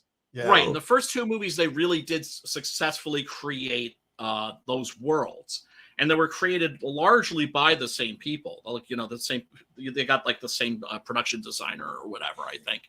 And the first movie was shot what I like to call black and white in color, Yeah. right? So it's shot in color because there was no way that they would have been allowed to shoot that in black and white. So Alex Proyas did the next best thing, which was they shot it in color, but all the colors are kind of washed out. Yeah. Yeah. I was about Right? to say that. Yeah. I kind of washed And then out. the second one, Tim Pope did something really smart. He didn't go black and white. He went sepia. Right? It's kind That's of why the entire kinda look of that like- movie is lit with like sepia lighting. So it Didn't you looks say like a the guy- silent movie. the guy who did the Crow, like the original Crow, also did James O'Barr. Dark City. Yeah. The directors I'm talking Yes. about. Alex Proyas. Yeah. Because Dark City had the same feel. Like it was very washed out. Like Yeah. noirish. Noirish. Noir. Yeah. Yeah. Yeah. And, Noirish. Black and white in color. Yeah. Where it's Yeah, like really- he wanted to do it in black and white, he couldn't, so he did it in color, but in a style of color that's practically black and white. yeah, it was really good. Like I really love that. I just Yeah. don't. The new I shit. mean, this one, like all the previews point to that. Like they kind of had that washed out type of feel to it. But you're saying like it wasn't like that, right? There's like a couple of shots that feel like they're from another movie. Yeah. Where you're just kind of like, there's a shot of what looks like the trains in Chicago, right? Which is like the same location they used as Gotham for the Christopher Nolan movies, the Batman movies, right? And you're just kind of like, okay, all right, I'm feeling this, and then that vibe just dissipates immediately, and you're left watching like not even a music video, more like a TV commercial or something. Seriously, it's that bad? It's really Christ. bad. Well, I mean, and none of it makes any sense. It's like it opens up and he's in a prison. He's like a ne'er-do-well, degenerate, but he's kind of like rehabilitated, right? And the prison is co-ed, which makes no sense. But I was like, okay, well, if this is not set in the real world, then I can let that slide. And then Wait. the villain Whoa, for running whoa, the whoa, place, whoa. maybe. Yeah. A co-ed prison? Yeah. I repeat, a co-ed prison. That's where Eric meets Shelley Wester. Jeez, they mean prison? Yeah. Jesus Christ. And dude. so then they fall in love, and then they fucking escape, and then they go to a friend's apartment, and they're fucking, and they're just lots and lots and lots and lots of scenes with the two of them. I wouldn't say that they have no chemistry. I wouldn't say they have zero chemistry, which really would have been horrific. But not exactly fire either, right? FKA Twigs, I think is her name. She's okay, right? But way too much fucking time spent with the two of them. You want to see some fucking action, you want to see some fucking blood, you want to see shit blowing up, you want to see some martial arts, right? I just like I mean, so it none just, of that is part of the movie. Like, it just drags, dude. It just drags. And then finally, like I said, at like the hour and 13 minutes mark, finally we get the Crow, and there's a set piece that's in a opera house that is pretty fucking awesome. yeah. That one scene, I have to say, and some people suspect it was actually a different director who did it, that they brought in just to direct that one sequence, which happens sometimes. They do that in Really? Yeah, they do that in Hong Kong quite a bit too. They'll have like the dramatic director and then the action director. But that scene, I mean, there's a surfeit of fucking CGI blood that I wasn't crazy about. But there are also quite a few moments that made me go, oh, right? Where you've kind of felt it. Like where he curb stomps this guy's head and his neck breaks. It looks brutal. Some of the special effects are pretty good. The dead bodies look like dead bodies, for instance. So technically, on a technical level, that movie has its moments, but it's just a muddled, miserable, badly paced, fucking. I'm talking fucking molasses and fucking January fucking slog. It's a slog. Jesus Christ, dude! I'm gonna watch it tonight just to see. But yeah, I mean, does I it made reference it through. any of the other movies, like as far as lore or anything like that, or Not really. It creates like its own new lore. That's it sucks. There's maybe a visual reference here or there. The close-ups of the crow, for instance, itself. I'm just trying to find any little gem that I can look forward to. No. But then that's the weird thing also. Then it's like fucking Joy Division's on the soundtrack. Because I remember he's supposed to be a rapper or something like that in this movie. He looks like a SoundCloud rapper, yeah. But he's a illustrator, actually, it turns out. And that's also why he has all these tattoos, evidently. And he's filling sketchbooks and so on and so forth. It's just, you get all this character development that's not even really good character development. If you know how to write that sort of a thing, and a lot of people don't, then it's not going to move along at a snail's pace. But if you're just going through the motions, which is what whoever wrote this was doing, very artificially trying to create a connection between the audience and these characters, right? It was like, okay, I'm going to give like 40 minutes of the movie that's just going to be about these two kids falling in love, right? Then it better fucking work, and it doesn't. That's a huge amount of the movie being the huge amount of the movie. That one small part that isn't even the most important. I think the original Crow movie, like within the first 15 minutes, they established that. Yes, I don't think it took 15 minutes. I think it was 10 minutes. And it was like you automatically knew like this, they were inseparable. You know what I'm saying? Like, yes, yeah. It's just a fucking mess. And then one of the most important things about this kind of a thing is the fucking villains, right? The villains skipped on the villains in The Crow are fucking incredible. They're so good. They're so goddamn good. This one or the original? The original. Okay. All right. Michael Wincott's top dollar, in my opinion, best villain of the fucking 90s. Oh, absolutely. Right? And then all of his underlings, Tintin, T-Bird, those are all, I mean, they're like colorful, they're fun to watch, right? When the movie's hanging out with them, you're almost sorry to see them get their comeuppance because they're generally pretty entertaining. They're real characters, is what I'm saying. And in this, they're just sort of there. The dude that's playing a Crow, like he was very good in Boy Kills World. Like, he's dude, it was a great movie. Like that was awesome. I was like, dude, this is really, really good. That's how he got that physique. That's how he got that physique in The Crow, was because he did Boy Kills World right before. Yeah. Right? So he did mad crazy martial arts training and weight training. Did you see that movie? Yeah. Dude, it was I thought it was I. It was okay. It was brutal, dude. I mean, it was okay. Killing people all the way through that motherfucker. I was like, Jesus Christ. Yeah, with the Silat master. Yeah. The master Silat. Unfortunately, no martial arts in this one. Right? Because I thought that was one of the things that was cool about The Crow was it's like, not only do you come back and you're invulnerable, but you also, now you know how to fight. Well, I don't think Brandon Lee's Crow, like it was, like it wasn't a big part of his Crow. You know what I'm saying? The martial arts part. I think that was right. Just really in one scene. It was only like a small little seasoning that was in there. The main But he was part doing was the myth. flips and shit. You Yeah. know what I'm saying? Like he had superpowers.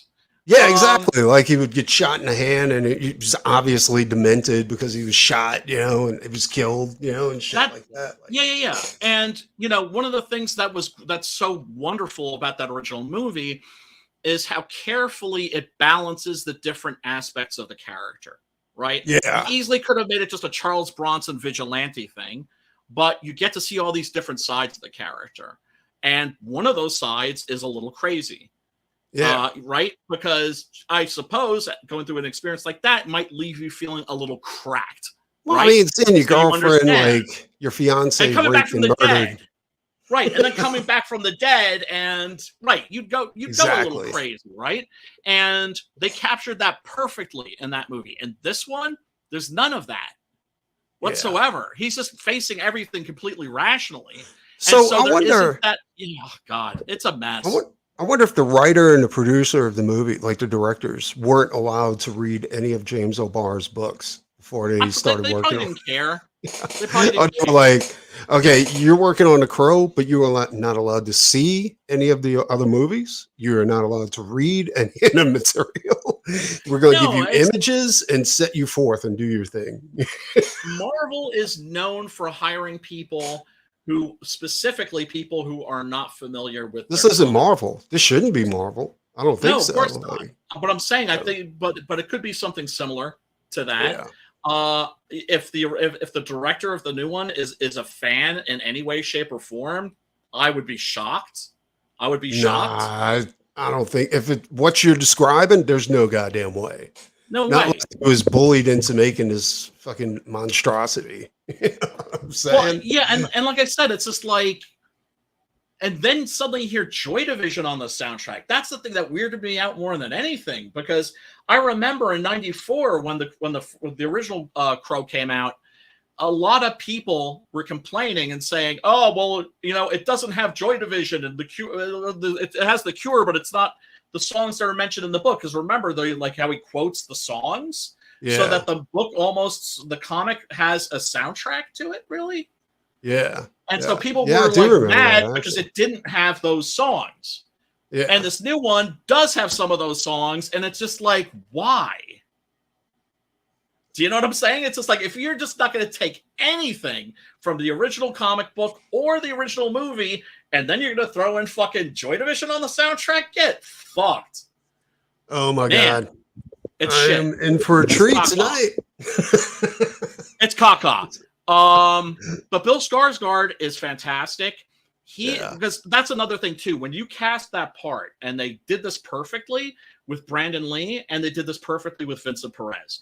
You want a guy that is not a ladies' man or a man's man. You want that rare guy that's both, right? Yeah. Almost Chicks like the wanna average bang 'em. Joe. Yeah. Well, no. It's like chicks want to bang him, guys want to have a beer with him, Yeah. right? He's got that physique. The movie, takes an opportunity to show him without his shirt on a lot, right? And He's that's not a pretty okay. boy either. No. And it's like, that's cool. Let the chicks have their beefcake. That's cool. As long as we get our cheesecake, right? Which now, of course, we're not allowed to have anymore. God, He's very good. He's very good, and he's completely wasted in that fucking movie. And I feel sorry for him for having to be in it. I mean, not that anybody put a gun to his head, but there's no way he knew it was going to be that bad. Well, when And they somebody released that shit in says, IMAX, bro. They released that shit on IMAX. Imagine, okay, this is the scenario, bro. You're going to try and watch that shit tonight. You have this thing. It's a stop button. yeah, Right? Imagine you just paid like $15 to watch this shit in IMAX. You'd be mad. You'd be madder than a motherfucker. I couldn't find anything to watch the other night. So me and the old lady was looking, we were looking for something to watch.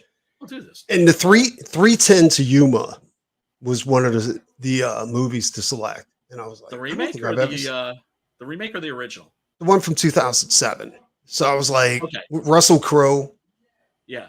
And I was like, well, let's watch this. And she's like, I think we've seen that one. I was like, I don't think I've ever seen Russell Crowe in a Western. So Besides the man with golden arms or whatever. It's really good, Yeah, except for travesty the was. ending. Dude, I fucking loved it. I thought it was great. I was like, because Russell Crowe, it almost felt like him and like Christian Bale were like growing throughout the movie. You know what I'm saying? Yes. Like it was, Yeah. It's very good. dude, I was like, I've never seen this, but this is fucking great. Like you can obviously see like Christian Bale's wife was like eye banging Russell Crowe. You know, at the dinner. Yeah. You know, Yeah. I'm like, Yeah. you know, yeah, dude. I was like, this is a really good fucking movie, you know. And this there's fucking one kid thing- doesn't listen. I was like, But there's and here's the thing. I actually think that the remake of 3:10 to Yuma is better than the original. yeah. Except for one fucking thing. For one What's that? fucking thing. When Russell Crowe's character gets on that train, it's supposed to be a moment where he realizes at the end of the film that he's a piece of shit and that a Yeah. good man just died because he's a piece of shit. So what does he do? He gets on the fucking train, right? So the guy's family gets at least gets the money for his bounty, and then what does he do? He jumps off the train because the audience, you know, this is how Hollywood thinks. They're not going to be able to handle the idea that this guy's just willingly going to go to prison. But that's the whoa. Which one did the you proper see? ending. Because The remake. no, I watched the remake the other night, and he Yeah. gave his guns up and got right back on the train and put himself in the cage. Right, but then at a certain point he jumps off onto his horse and rides off. Oh, that's true. You're right. Yeah, that's true. I think. What the fuck? Well, I think what happened. Now, this is just me, right? Because the guy in the hotel was watching, you know, and the coward, the sheriff, whoever he was, that was like, if you get him on the train, I'll give your wife $1,000, whatever. And his son was watching, everything like that.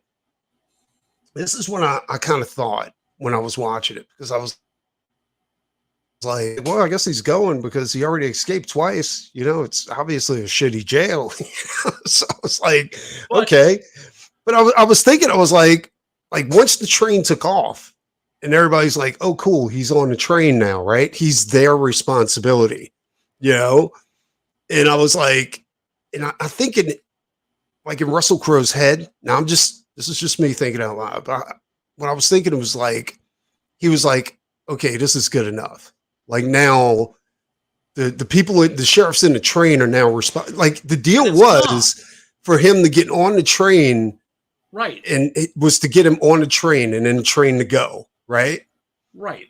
Because not for him to get to the jail. Right. Right. Right. And like, that was the deal that he made with the guy, Right. like Christian Bale. But the But- proper ending is Mhm. that he realizes that he's a piece of shit. Well, I kind of got And that too. he Like when I was basically- watching yeah. it, and But his men shot Christian Bale down, and he's like looking at Christian Bale, and he looks at his men, and that was a cool scene too, because Yeah. you can see in his main guy's eyes, like he was like, That's this motherfucker's awesome. about to shoot Right. me. Yeah. Yeah. Yeah. But I mean, it's supposed to be that character at the end of the film is supposed to have a change of heart. Right? Yeah. Completely, where he realizes he's a piece of shit and he's going to go to prison. He's going to go to prison. Yeah. And they know that your traditional audience is going to be like, oh no, that's terrible. I wanted him to get away. Right. So they have a quick shot of him jumping on the horse and getting away. I was like, that's fucked up. I think either way, I You would have went been in happy. and cut that out. If you would, Yeah. If I could make a fan edit where you just cut that part out and where he just rides the fucking train to prison, then I'd be like, that was a fucking almost perfect movie. The score to that by Marco Beltrami is fantastic, Yeah. man.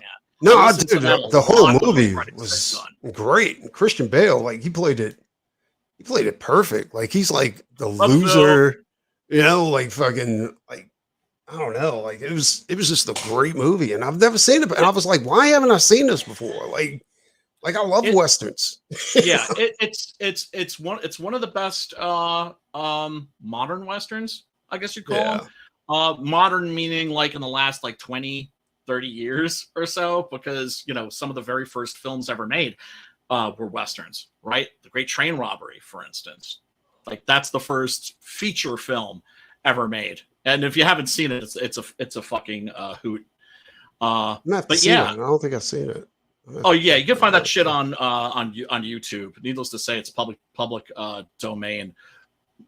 But yeah, no, that's a great western. Another western that I really recommend, a modern one, is Dark Valley, and it's a German western, and it takes place in Germany. There's a guy from America who comes from the Old West to this like mountain town in Bavaria or someplace, and he's a photographer, and the town is run by this guy where whenever the couple gets married, he gets to bang that wife first and have a child with her.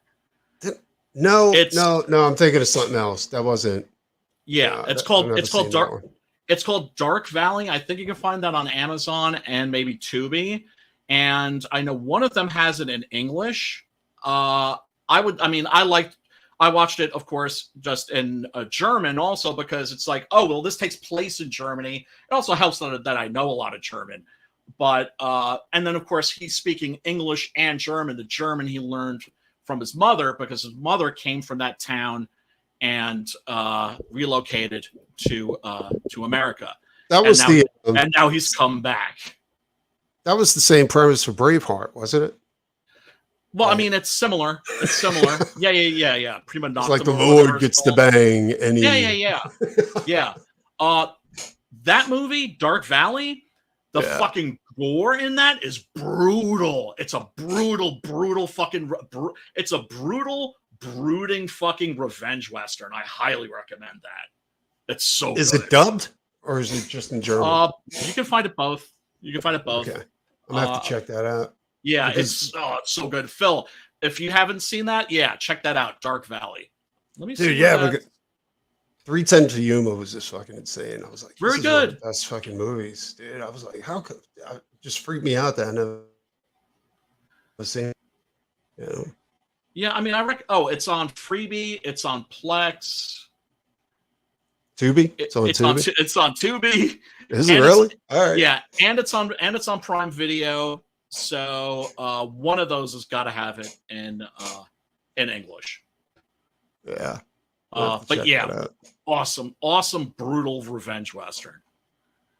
Like that's like the best western of the last 20 years, I would say. Yeah. But I mean, remember, you're talking about, westerns. It's like literally 100 fucking years. Same thing with horror. It's like literally 100 fucking years of cinema.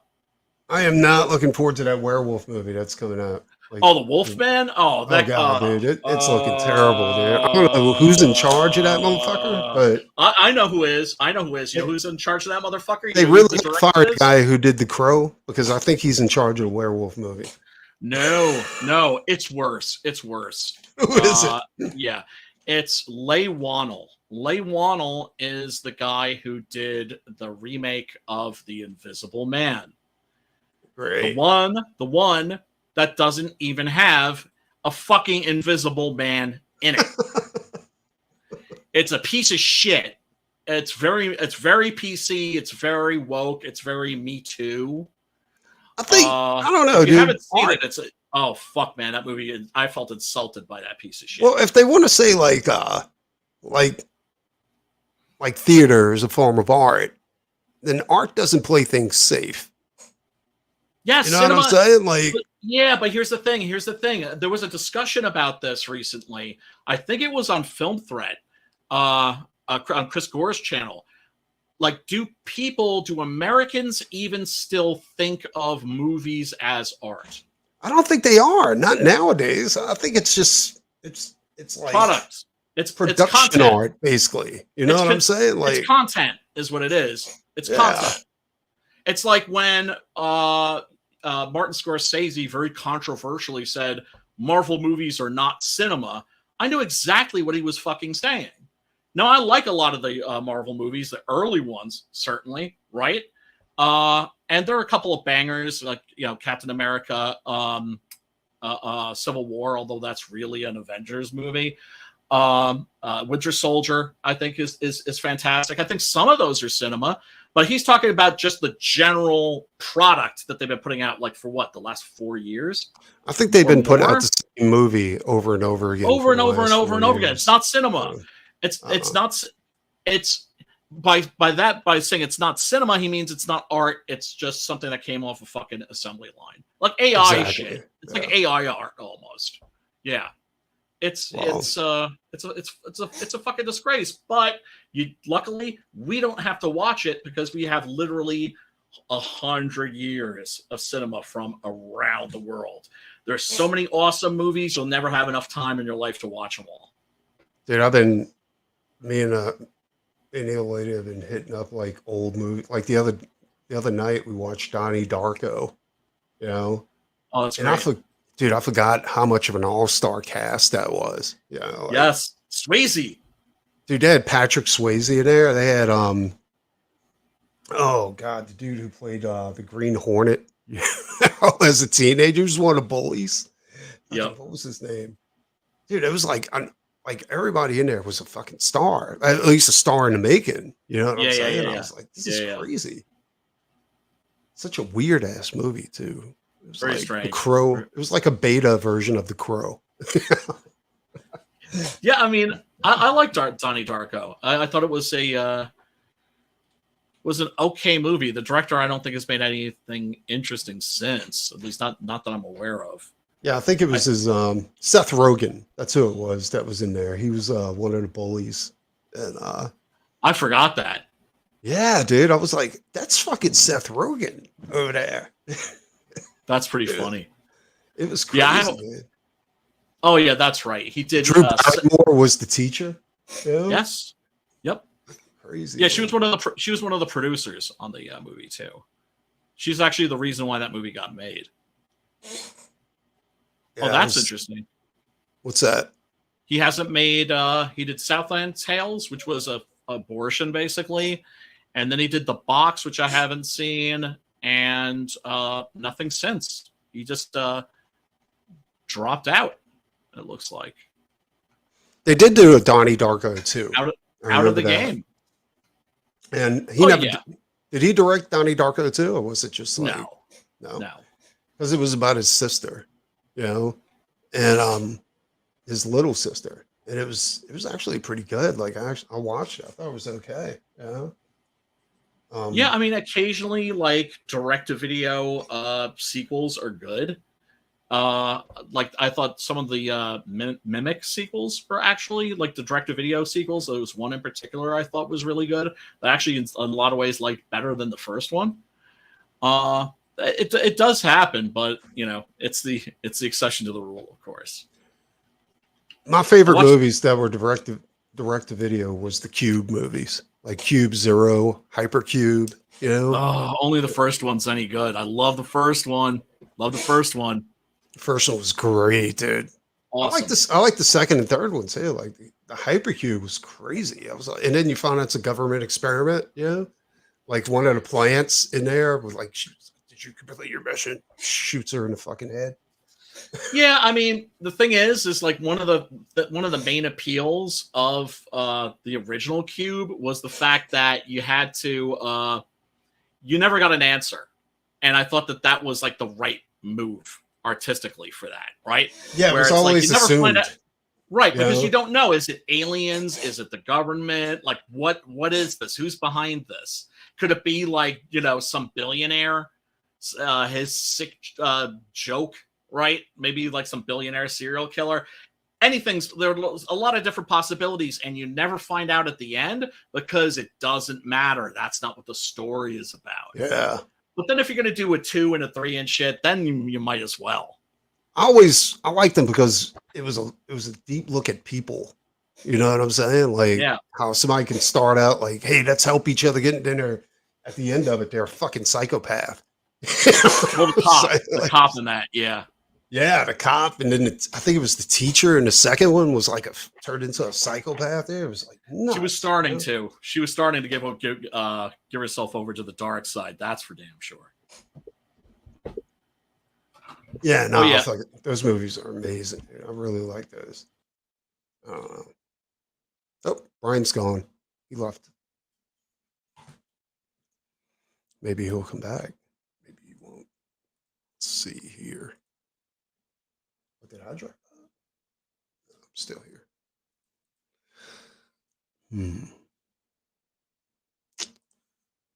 Oh, there he is.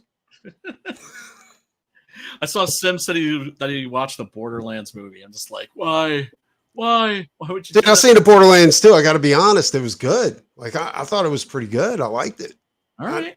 I don't like. I'm not familiar with the video game. Like I've never played it.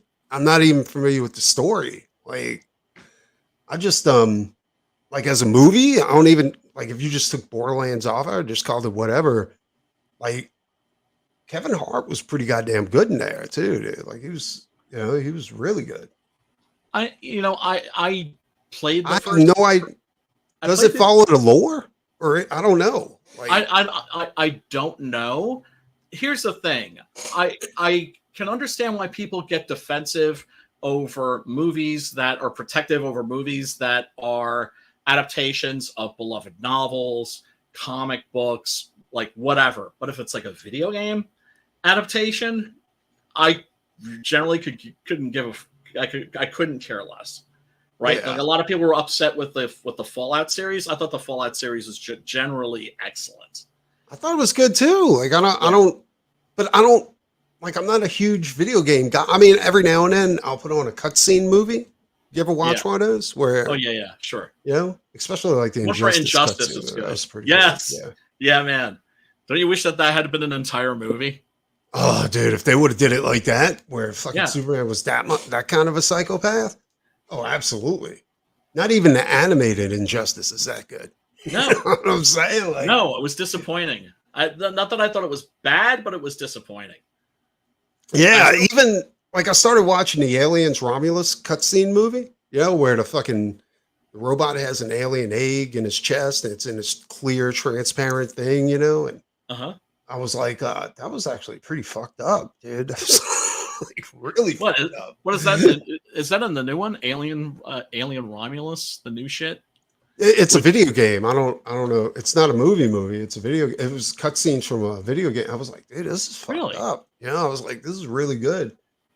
Like dude, every now and then I was watching a God of War, like that cutscene movie too. I was like, this is the way they fucked with like Thor, like they gave Thor like some really good fucking character moments in there, like he's like this beaten down son of Odin, and Odin's just like a mafia guy, Yep. It's fucking crazy, dude. But no, as far as like Borderlands, I don't know anything about it, dude. Like I was basically going in there just to watch a movie, and I thought it was good. Like have you watched Arcane League of Legends? I've seen the first season, like the first version of it. I mean, I don't even think season 2 is out, right? Is it? Or it's coming. It's coming this fall, supposedly. Yeah. But dude, it was so good. Like, and that's another thing. Like, I don't know anything about that either. Like, is that a video game or is that? It's a video game, and I tried it out after just because the series made me curious, because the series is so fucking dope. Dude, it is brutal. The animation is gorgeous, and the writing on that is fucking tizite. So goddamn good. The pacing, all the character beats. I mean, everything in that, right, is just first class. And it's based on a video game, and I was like, okay, well, let me check out the video game. I'm like, okay, that was interesting for like maybe 5 minutes. Bye. Yeah. Right? It's very repetitive. It's something that you can tell, I think, is probably meant more to be like a mobile game. I don't like, as far as League of Legends, the series, right? The animated series. So like a couple of things I love about that series, because it shows that animators are being more experimentative, with their technique, Yeah. And they're not just relying on, they're not just relying on 3D graphics or anything like that, right? And another thing too, like, it didn't feel like it was political. You know what I'm saying? Like, it wasn't like catering to anybody. Like, it was just something really cool. there were politics in it, but there were politics within that world. Yeah. Right. So it wasn't touching on anything contemporary except for great, the great issues, right? Shit that goes all the way back as far as humanity goes back, right? Yeah, it was basically human nature. It wasn't like yes. So it's not like the political shit today where it's dealing with something that's current and very, very specific because they don't know how to deal with the great human issues because they haven't studied any of the classics. They haven't read their fucking Shakespeare. They haven't read their fucking Charles Dickens. They haven't, they're just uncurious shit writers, man. It's kind of like when I was trying to become a comic artist, right? Back in the day, and I was trying to learn my craft. The one thing everybody told me was don't learn how to draw comics from comics, right? Like as far as like get your anatomy and your, and like it feels like modern writers are like getting all their knowledge from movies and not classic literature or anything like that. Yeah. They're not reading. Look, the woke motherfuckers that are writing this woke fucking trash that we're seeing, right? Like, I can't imagine, like, season 2 of The Witcher, right? Whoever wrote that. I haven't seen it. I wouldn't watch it. Like, if it ain't got Henry Cavill, I was like, I ain't even gonna watch it. Yeah. It's hot, right? Just it's shit. The second season that has Cavill in it, but it's so aggressively woke, right? I guarantee you, the people that wrote that, and then the animated Witcher movie that they did, which I turned off literally 2 minutes into it because that's a prequel, though, isn't it? Woke. I think. I don't know. I didn't hang out long enough to find out. I watched it. I thought it wasn't that bad because it was giving you background on Henry's like his character. What up, Deacon? I don't like. I never watched the new one after they got rid of Henry, right? So, did they retire his character, or did they try to put another actor in place of him playing the same character? They're replacing him. They're replacing him with Liam Hemsworth. Okay, but is Liam playing? Yeah, the same Witcher character. Yeah. Girls. That can't work. Well, I mean, it could, but it's gonna be. I mean, there's a reason why Henry Cavill left, and they were happy to be rid of him too, because they just afterwards were just slamming him, saying he was a toxic gamer, bro.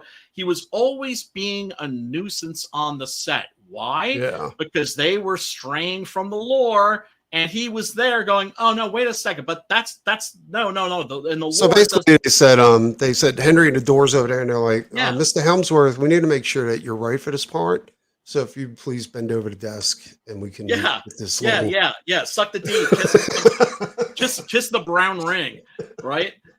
And look, I get it. It's a job, it's work, right? So if you're like a screen actor, what kind of movies are you making? Whatever ones they're fucking hiring you for. That's okay. But I respect the fuck out of Henry Cavill for putting his fucking foot down. No, dude, like the first time I ever seen him in any type of movie is when they redid the Clash of the Titans. You remember that? Like they did a sequel to Clash of the Titans. Was it a sequel? I thought it was a sequel. Wasn't it? Or was it a remake? I thought it was a remake. And it's just like, so it's gonna be a Ray Harryhausen movie without Ray Harryhausen. It was good though. Henry Cavill he played the main character, and he was like, "Yeah, dude." Like it was. Let me. And because I was and I understand. Maybe it's worth a watch, but at the time it came out, I was madder than a motherfucker because I'm just like, yes, because I was just like, fucking Ray Harryhausen, for fuck's sake. It's just like, you give me the choice between watching Clash of the Titans with Ray Harryhausen creatures or CGI. I'm going fucking Ray Harryhausen every fucking time. Do you know what I'm saying? No. Look, straight up, I loved the old school Clash of the Titans. I thought it was the greatest thing ever. This wasn't Argonauts. Fucking it was Immortals. I don't know if Immortals was a remake of Clash of the Titans or if it was or if it was its own thing. I thought it was a remake or a sequel to Clash of the Titans. But no, Oh, dude, it was I liked it. I thought it was really, really good. And here's a Henry played movie. a great fucking role. And I always, even back then when I He's seen really it, I good. was like, dude, this guy would be a great Superman. He is also one of those actors, one of those guys I was talking about, where it's like they're not ladies' men or men's men; they're like both. Henry's one of Yeah. those guys too. Chicks want to bang him, guys want to have drink a beer with him. I mean, shit. He posted a fucking video of himself building his own PC, his own gaming PC. Really? Yes. Oh, shit, dude. Yes. Yeah. It's funny because he's like a Giga Chad, but he's also one of us. So it's just like, oh hell yeah, man. And yeah, he was, he felt protective of the lore. I'm dropping a link in the private chat for a movie that you should check out if you haven't seen it. Which I will say this: like he was really good in the Ministry of Ungentlemanly Warfare. I haven't seen it. It was fucking dude. It was a funny ass movie. Look, it's full of death and destruction, but it was awesome. Yeah, I mean, it's like a Guy Ritchie movie, right? I don't know if that was a hit. I hope it was because he needs one. But at the same time, it's just like, I don't know, man. I think he's done. I think that he's done. Chris Pratt is done. But what should those people do? They should do what we should do, which is fucking mob up. Yeah. Right? Mob up, and everybody, it's been canceled. Okay, well, then let's get together. Let's do our own fucking thing. Right?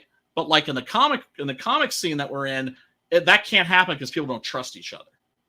Right? I don't see what the problem would be, but huh. Is Yeah, this a German movie? it is. I thought it was French. It's by Enki Bilal, the heavy metal artist. Yeah, he made a movie. Huh. I And have to check this out. Is and it it's dubbed? I think I've seen this. I remember it being shot in English, actually. But dude, I'm I'm definitely very gonna have to curious. watch this. Fucking IMDb, man, is just fucking such shit. They They're fucked not that very good website up. anymore. Yeah. It's just terrible. It's just like, okay, it's like you should see like title, running time, original title, rating, country. It used to be like that. It used to It have used to like be all like that kind of that. stuff. I don't know. Somebody isn't doing their job. Well, they fucked that website up a long time ago. When they got rid of the forums, that was a tragedy, man. The IMDb forums were the shit. What year did this movie come out? Do you remember? 2004. I caught it on late night cable. And when I saw like what it was, that it was like basically the French heavy metal comic book artist, or I should say Metal Hurlant comic artist made a movie, like a live action movie. I was like, oh, well, I gotta fucking see this. And right off the bat, it looks like a living or animated version of his world, of his comics. You're right. It is in English. Yeah, and there are these Egyptian gods, because he's obsessed with Egyptian gods. And Thomas Kretschmann plays this astronaut who's had his leg blown off, and they kind of like create a new leg for him. I can't even tell you what the plot to that movie is. But I just remember really, really enjoying it. It's so far out there that you can't. Well, I mean, look, it helps if you're a heavy metal fan, right? Dude, like I used to draw stuff like that when I was in high school, like fucking flying cars and shit like that. I was obsessed with stingrays, like vets. Yeah. Oh man, back in the day. I don't know. Yeah, I was obsessed with the Monster. The car that David Carradine drives in Death Race 2000. Remember, he's Frankenstein, and then his car is called the Monster. And I vaguely remember that. It's a Stingray. Oh man, I mean that's God. I love that movie. Pat Mills actually wrote a sequel comic book to that. That's actually really good. Get out! Really? Yeah, right. yeah. Check that out. Yeah, I got you can find them online very, very cheaply. I think they made it like about 10 issues, and then it just got cut off. But it is It's worth checking out. Pat Mills But is such a great writer. I don't know. It's I don't know what's going on with that. I think he's pretty much retired. He ain't worried about woke culture anymore or anything like that. Yeah. oh no, he's still punk rock as fuck. He's Is still he? got his he's still got his middle finger raised. He's like one of those guys. Seriously, he's like one of those guys that didn't sell out. Right? Like, you know how with the Okay. hippies, like most of them sold out. Same thing with the punks. A lot of the punks sold out, but he's still like, you know, he's not playing that shit at all. That's why he's making comics for the French. Right? It's just Yeah. like their shit's not woke. So they don't have to deal with that kind of censorship. Dude, there's been a ton of comics like coming out on Kickstarter that are just they're fucking crazy good. Like I don't know, dude. Like they're Dude, there's so many everything's books. yeah, dude. Everything's based on like old heavy metal art, you know, and shit Yeah, like that. right. Like it's crazy. I don't. Bring I some. mean, Bring some of that shit up. I'd be curious to see it. I just need to go and get a refill and rock a piss. You're on your own, fool. at the moment, Where you at? yeah, they got some really good projects. Let's see here.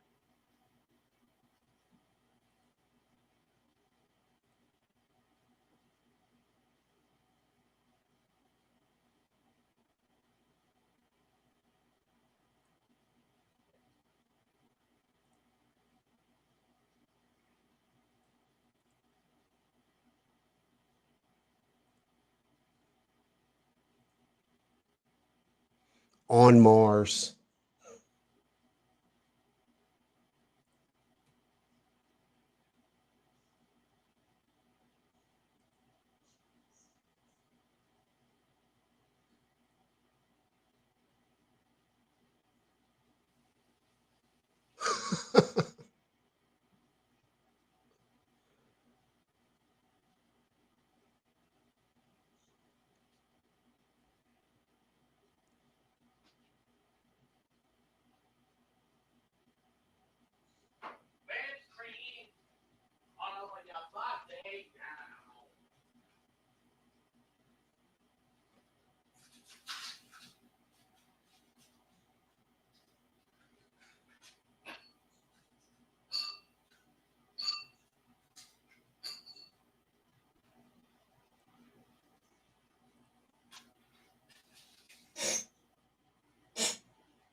See here. It's a couple of things I backed on Kickstarter. I'm not a huge fan of Kickstarter projects, but they do have some really cool shit on Kickstarter. And here's another one. I think this one's closed though, is it? Shit is closed. Church of Hell.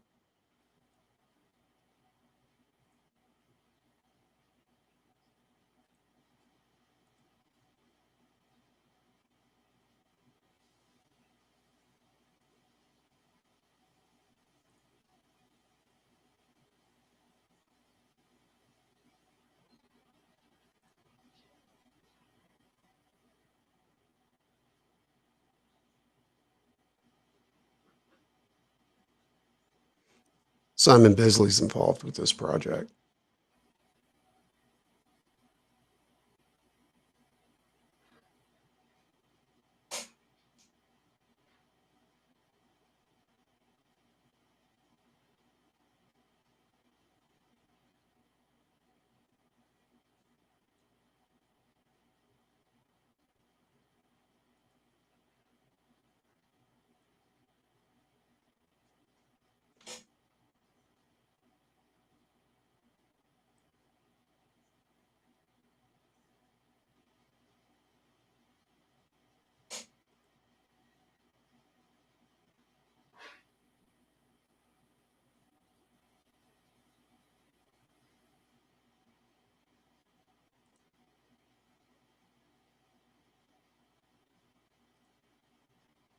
No future.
I actually just got this one in, and it came with a ton of extras. Oh, what's that? That looks cool. No future. Yeah, I just got this in. No future for you. Yeah, I'll play it again for you. No future.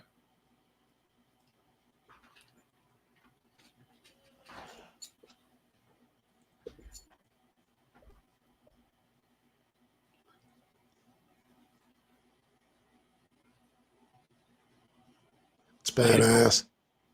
We're not getting sound, unfortunately. That's all right. I get the gist. No. I mean, dude, it looks cool. It's very French looking. No, that's what I'm saying. Like, there's a ton of books, like On Mars, No Future. Both of them are like heavily influenced by the French. Yeah. Yep. Well, I mean, I've been saying for years, me and Sim especially, it's like America discovered Japanese comics. Now we need to discover French comics. Yeah. I got this in, and it was okay. It wasn't too bad. I kind of read through it. It's called the Black Box Chronicles, right? Uh-huh. It came with a challenge coin and stuff like that, which was all right. I mean,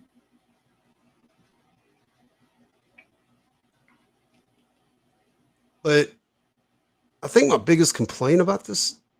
Wait a minute, is it starting? It's not playing. Motherfucker. Son of a bitch.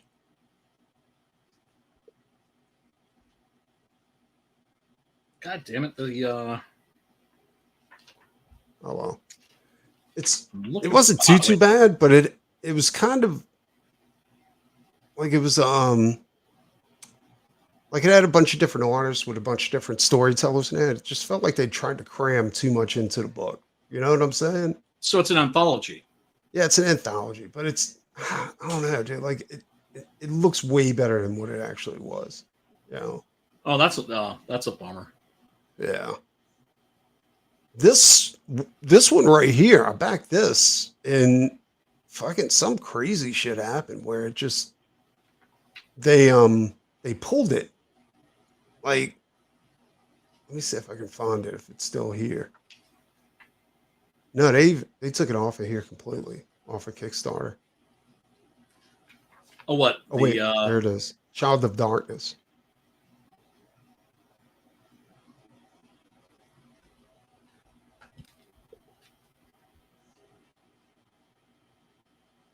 What? They fell like literally like $50 short of their goal?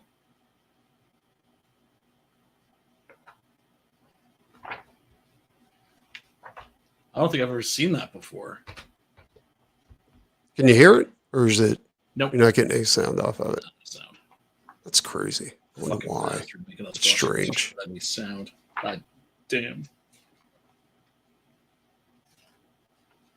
Apparently there was something wrong with the rights or something like that, but it looked fucking phenomenal, dude. Like it's put up on a death metal band. Oh, is it really? Yeah.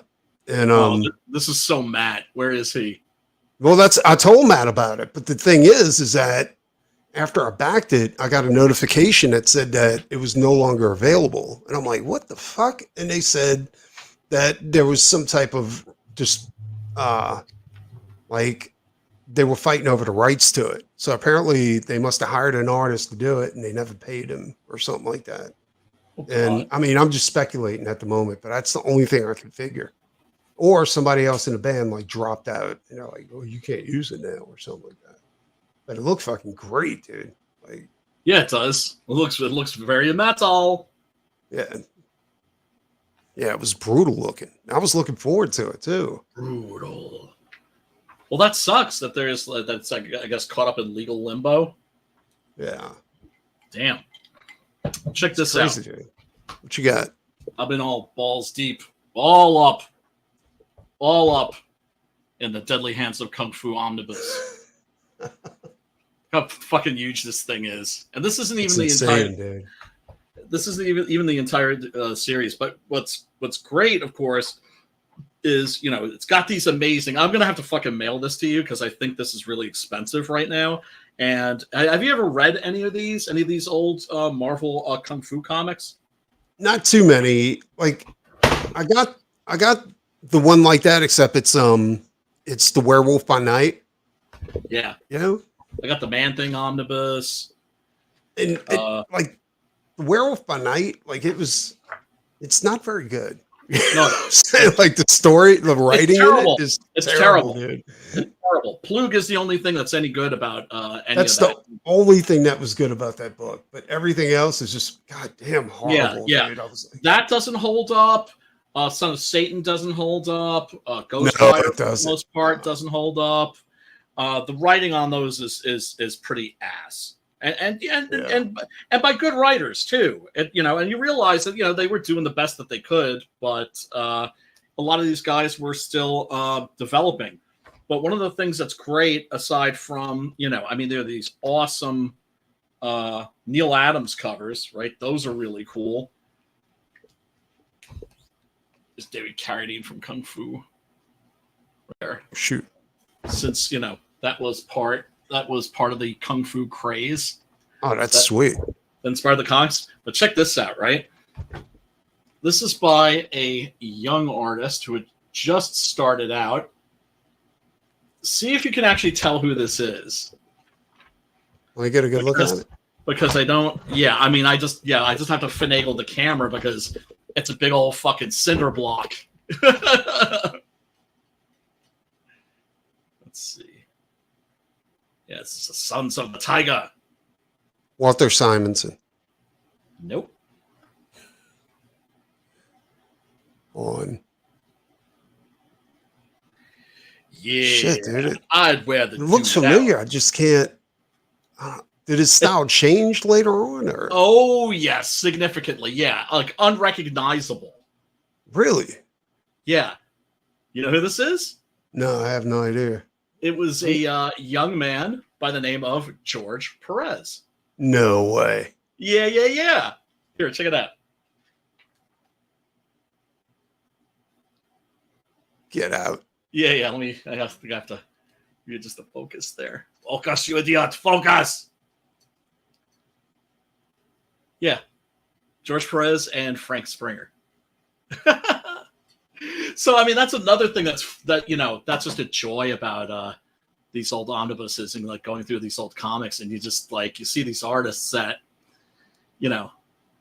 what they were doing when they were starting, and I think it's something that's important for younger artists or people who are newer artists to check that shit out and understand it's like you're not going to be George Perez overnight.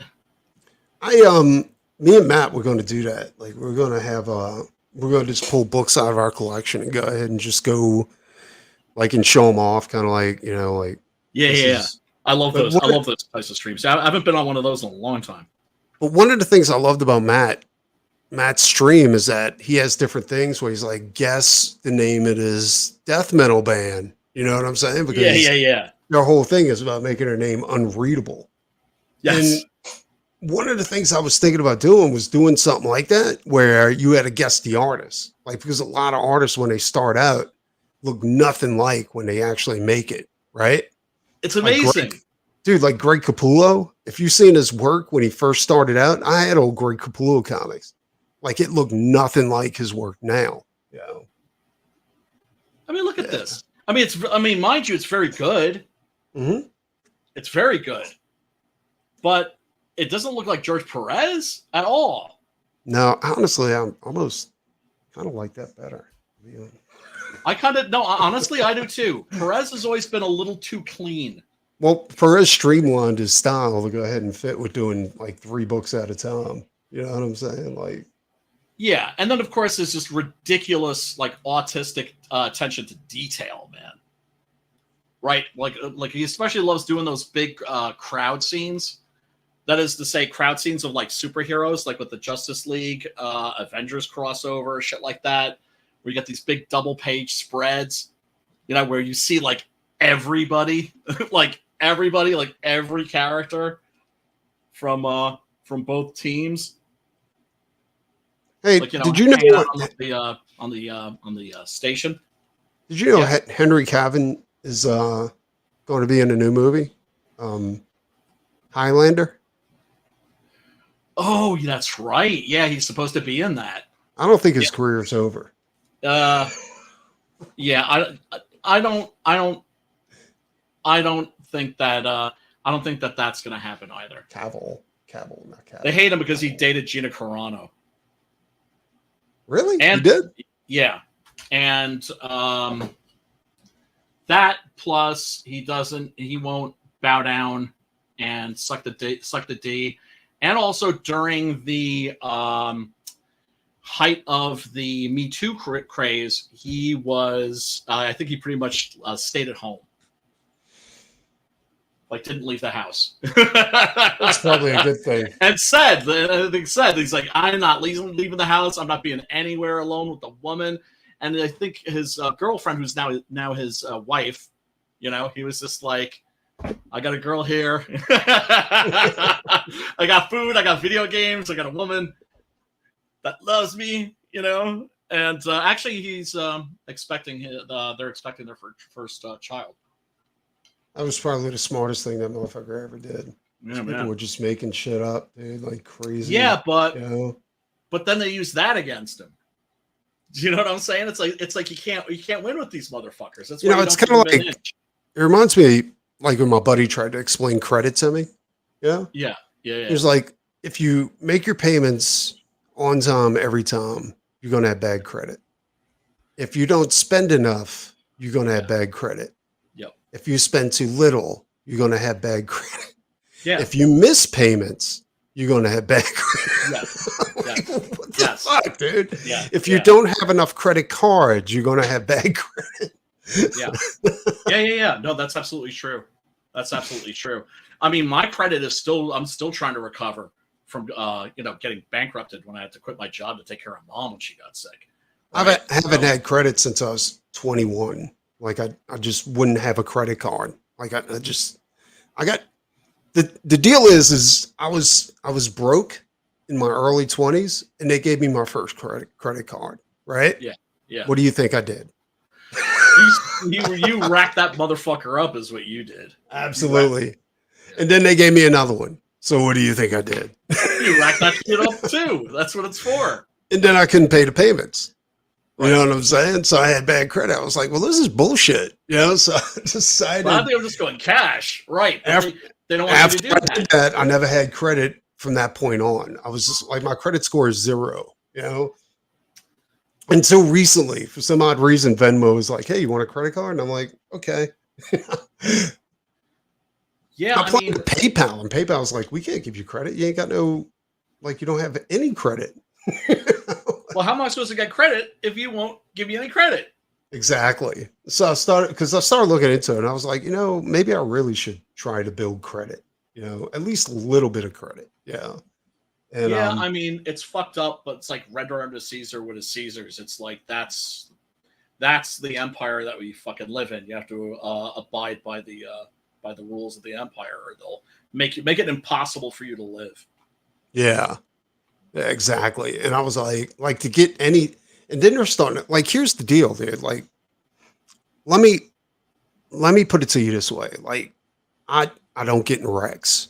You know what I'm saying? I've never wrecked my car. You Me know, neither. I might have got. No, I take that back. In my early 20s, I was stopped behind somebody getting onto the interstate. Right? I thought coast was clear. I start to go. This motherfucker didn't move. So I hit him in the back. You know, Fender okay. bender. So I was a minor fender bender, and Right. it took years for that to come off my record. My Um, God. But I haven't been in a wreck since. My auto insurance is high, right? Because of my credit score. My wife has a way better credit than I do, right? And her insurance, she's been in she's put fleets of cars in a graveyard. And Damn. but her insurance is way lower than mine because of her credit. Interesting. Explain to me how that works. Like, that is the craziest fucking thing I've ever heard That's before in insane. my life. I was like, but I don't wreck my car. And they're like, doesn't matter. You don't have credit. I was like, how is that even a thing when it comes to driving a car? Yeah, it's retarded, but it's just it's like I said, they're making the system a certain way so that you have to opt into everything. Look, this is why it's like I would never invest in Bitcoin, because as much as my friends tell me they can't seize it, they can't control it, blah blah, they'll find a way. But they can't. I'm like, they'll find a way.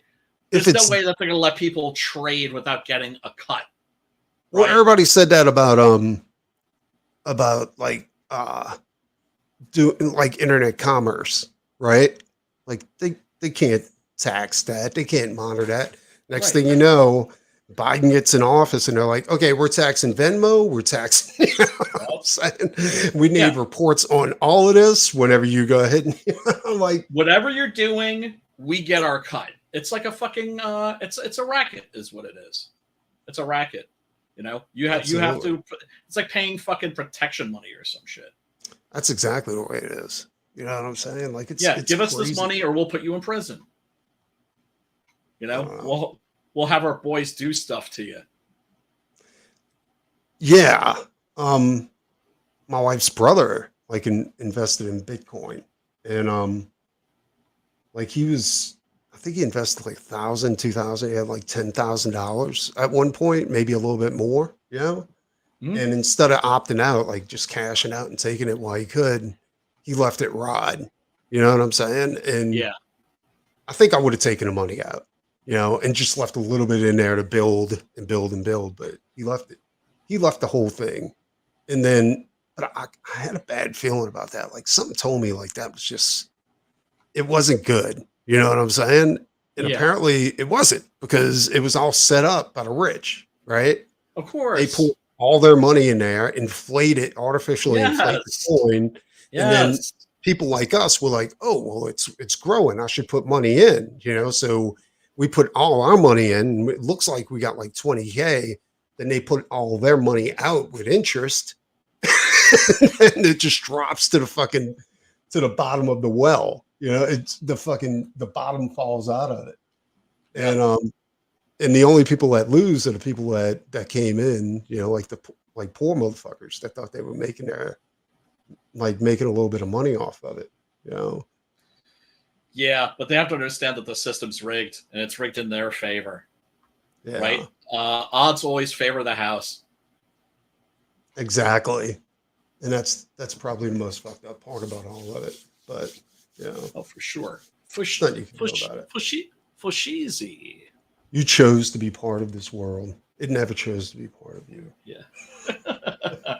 But yeah, dude. Have you watched the Street Fighter movies yet? No, not yet. I got a couple of them. I found like 2 of them that were in English. You have to be careful. Well, I mean, there's the English dub version is great. It's from like the 1970s, because the Kung Fu movie craze had taken off in America after The Dragon had come out, for instance, and been like this big hit. So those movies came out at exactly the right time. And New Line Cinema, who ended up producing the Lord of the Rings trilogy, they started out just distributing drive-in movies. Like, Yeah. actually, the movie that made them was Texas Chainsaw Massacre. Okay. And so, yeah, so like they were basically in the business of like grindhouse movies. And basically that's where you could see like, kung fu movies was at the grindhouses or at the drive-ins. And then of course Street Fighter combined, martial arts mayhem with like gore, right? So this motherfucker's getting their balls ripped off. There's guys getting their eyes popping out of their skulls, skulls getting crushed. I mean, just people getting jacked up. But it's also like takes place in this weird comic booky world. So it's not based like a lot of those movies, like the Japanese pulp movies from like the 70s, like the exploitation action movies. A lot of those are based on comic books, but not all of them are based on comic books. But also they had a thing where they did something that you could never do here, which is you can make the bad guy. You can make the hero a villain. Wait, the 70s exploitation movies were based on comic books? The Japanese ones were. A lot of them were. Get out. Yeah. The Lone Wolf and Cub movies. Yeah. Like, for instance, the Lone Wolf and Cub movies, which are also... No, I remember those. Yeah. I never knew Yeah. they were based... I thought the comics came after Lone Wolf and Cub. I didn't know. No. In fact, you can, like, read the stories in the manga, in the comic book, and see that they used actual panels from the comic as storyboards. Leave it to the Japanese to get it right. Leave it to the Japanese. Leave it to the Japanese. They know how to fucking adapt comic books over there into live action animation. Yeah, they respect the source material. What a fucking concept. Can you imagine one of the directors being like, well, I feel it should be going this way, and the owner of the IP going, fire that motherfucker right now. Yeah. March him to the door. Yes. For sure. Oh man, look at some of these fucking covers, man. Fucking Neil Adams shit, man. Neil Adams was a beast back then, dude. Yeah, look at this shit. He was doing Image before Image. So I'm thinking like the cover would be something like this. Who painted that? That's painted, isn't it? It looks like it to me. Look, it's fucking beautiful, is what it is. It's by let's see. Who the fuck? It doesn't even say. Who the fuck did the cover here? That's strange. I'm guessing. I mean, Neil Adams did almost all of these, not all of them, but nearly all of them. And yeah, they're just fucking. They're just fucking cool. And since they're the black and white magazines, you can have more violence, right? So it's like Savage Sword of Conan. These were not printed under the Comics Code Authority, so motherfuckers are getting jacked up and maimed and killed. No, I remember too crazy, but yeah. Like Marvel's seen the popularity of heavy metals in Fangoria and stuff like that. So they tried to put out their own magazine. And they did. They put out horror magazines, kung fu magazines, and stuff like that, where they can be a little bit more ruthless. Yeah. In fact, I think Morbius was in some of those horror magazines. Yeah, he was. Yeah, he was. Yeah, it was like, as a matter of fact, like one of the things I like is they leave in that they don't always leave in the ads in these omnibuses, but sometimes they will. Yeah. Some of those ads are crazy, dude. Yeah. You could have superpowers. Just order this free guide on. Right, but you only need to see it once. Do you know what I'm saying? You don't need to like, yeah. So it's not like they reprint like in in the omnibus editions, like they just reprint the entire issues. Yeah. But let me see. Yeah, there was Savage Sword of Conan, Planet of the Apes. Plug did a bunch of shit for that. Planet of the Apes, Dracula Lives, Tales of the Zombie, Simon Garth, Vampire Tales, Haunt of Horror, Savage Tales, Monsters of the Movies, which is more like famous monsters, Deadly Hands of Kung Fu, and of course Crazy, which was the Marvel Comics version of Mad Magazine. Dude, I got to tell you that House of Hammer magazine, like I'm seriously looking at collecting more of those. Because those things are really at the horror good, convention. Man. Like fucking insanely good. Dude, at the Hudson Valley HorrorCon, what do you think I was like looking for? Really? Yeah. I didn't get that much cool shit. I got those lobby cards. I hooked my boy Chris up with the Suspiria and Demons ones, and I hung on to the Scream Blackula Scream one, which is like behind me on the wall somewhere. Have you ever been to any of the horror cons in Texas? No, I've never been to a horror con outside of New York or New Jersey. Like one of the horror cons, I can't remember which one it was. Like one of the people at one of the buyers, like one of my fans, the one that, like I got a few of them where they just loved collecting my paintings, right? And they there's one horror con up there and it's huge, dude. And it's like it's always locked up. Like you can't get in it. You know what I'm saying? Like because people re-up immediately. And they're really loyal to the people that like their vendors. So I've never been able to get into it. But this motherfucker always goes, and I have to do paintings for him because there's always somebody from Hellraiser, the movie, like Doug Bradley was there one year, you know, and this past year I had to do 2 pieces for him. One was for The Howling, because they had the werewolf chick that you know, the female werewolf from the first Howling movie. Yeah. And they had what was the other one? It was The Howling, and it was God damn it, I can't remember.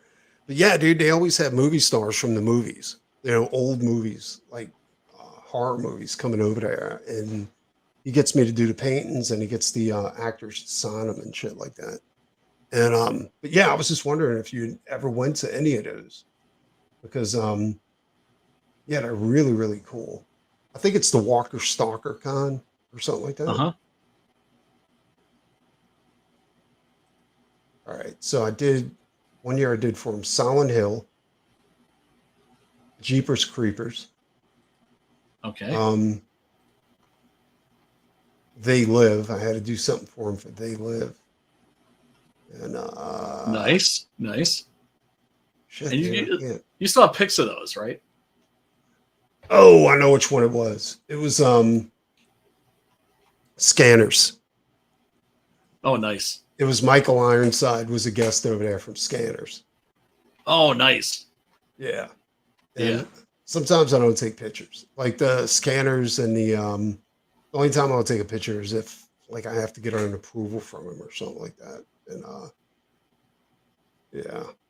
yeah, dude, it's crazy. Like Silent Hill, you know, he had me do something for him for Silent Hill, all kinds of stuff. Oh man, I'm really excited about the stuff that we can't talk about. Yeah. Oh my god, man, I'm so. That's the worst part, dude. Can't fucking talk about it. I'm so fucking jazzed for that, dude. Oh, it's fucking amazing. It's so fucking cool. It's like, you got this great thing, but you cannot say a word, and here's the proof. We got you to sign shit. Yeah. Yeah. All right. Yeah. But you're not going to sit on it forever. Yeah. Well, it's only for the next year or so. Yeah. Oh, that's awesome. Is that great? Billy Jack? Yeah. Whipping butt. I'm going to have to send you a link to the satanic kung fu guy. Yeah. They got a satanic magazine out there, and they have a lot of the covers from Deadly Hands of Kung Fu.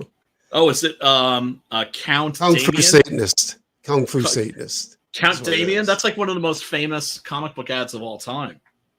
No. It's a friend of mine puts out Nazi werewolves from outer space. Oh, and he also he puts out a book called Kung Fu Satanist. You know. Oh, and, that's right. I forgot about that dude. Yeah, I never got a chance to read any of those. Are they any good? The Nazi werewolves from outer space is fucking amazing, dude. It's really good. I think it doesn't have as much popularity because one, it's on Comixology, and two, it's got Nazi in it. You know. Right. So yeah, that might. All right, it's getting late over here. I'm gonna call algorithm because I gotta go watch a movie. And relax. and regret it deeply. Bye, everybody. You guys take it easy.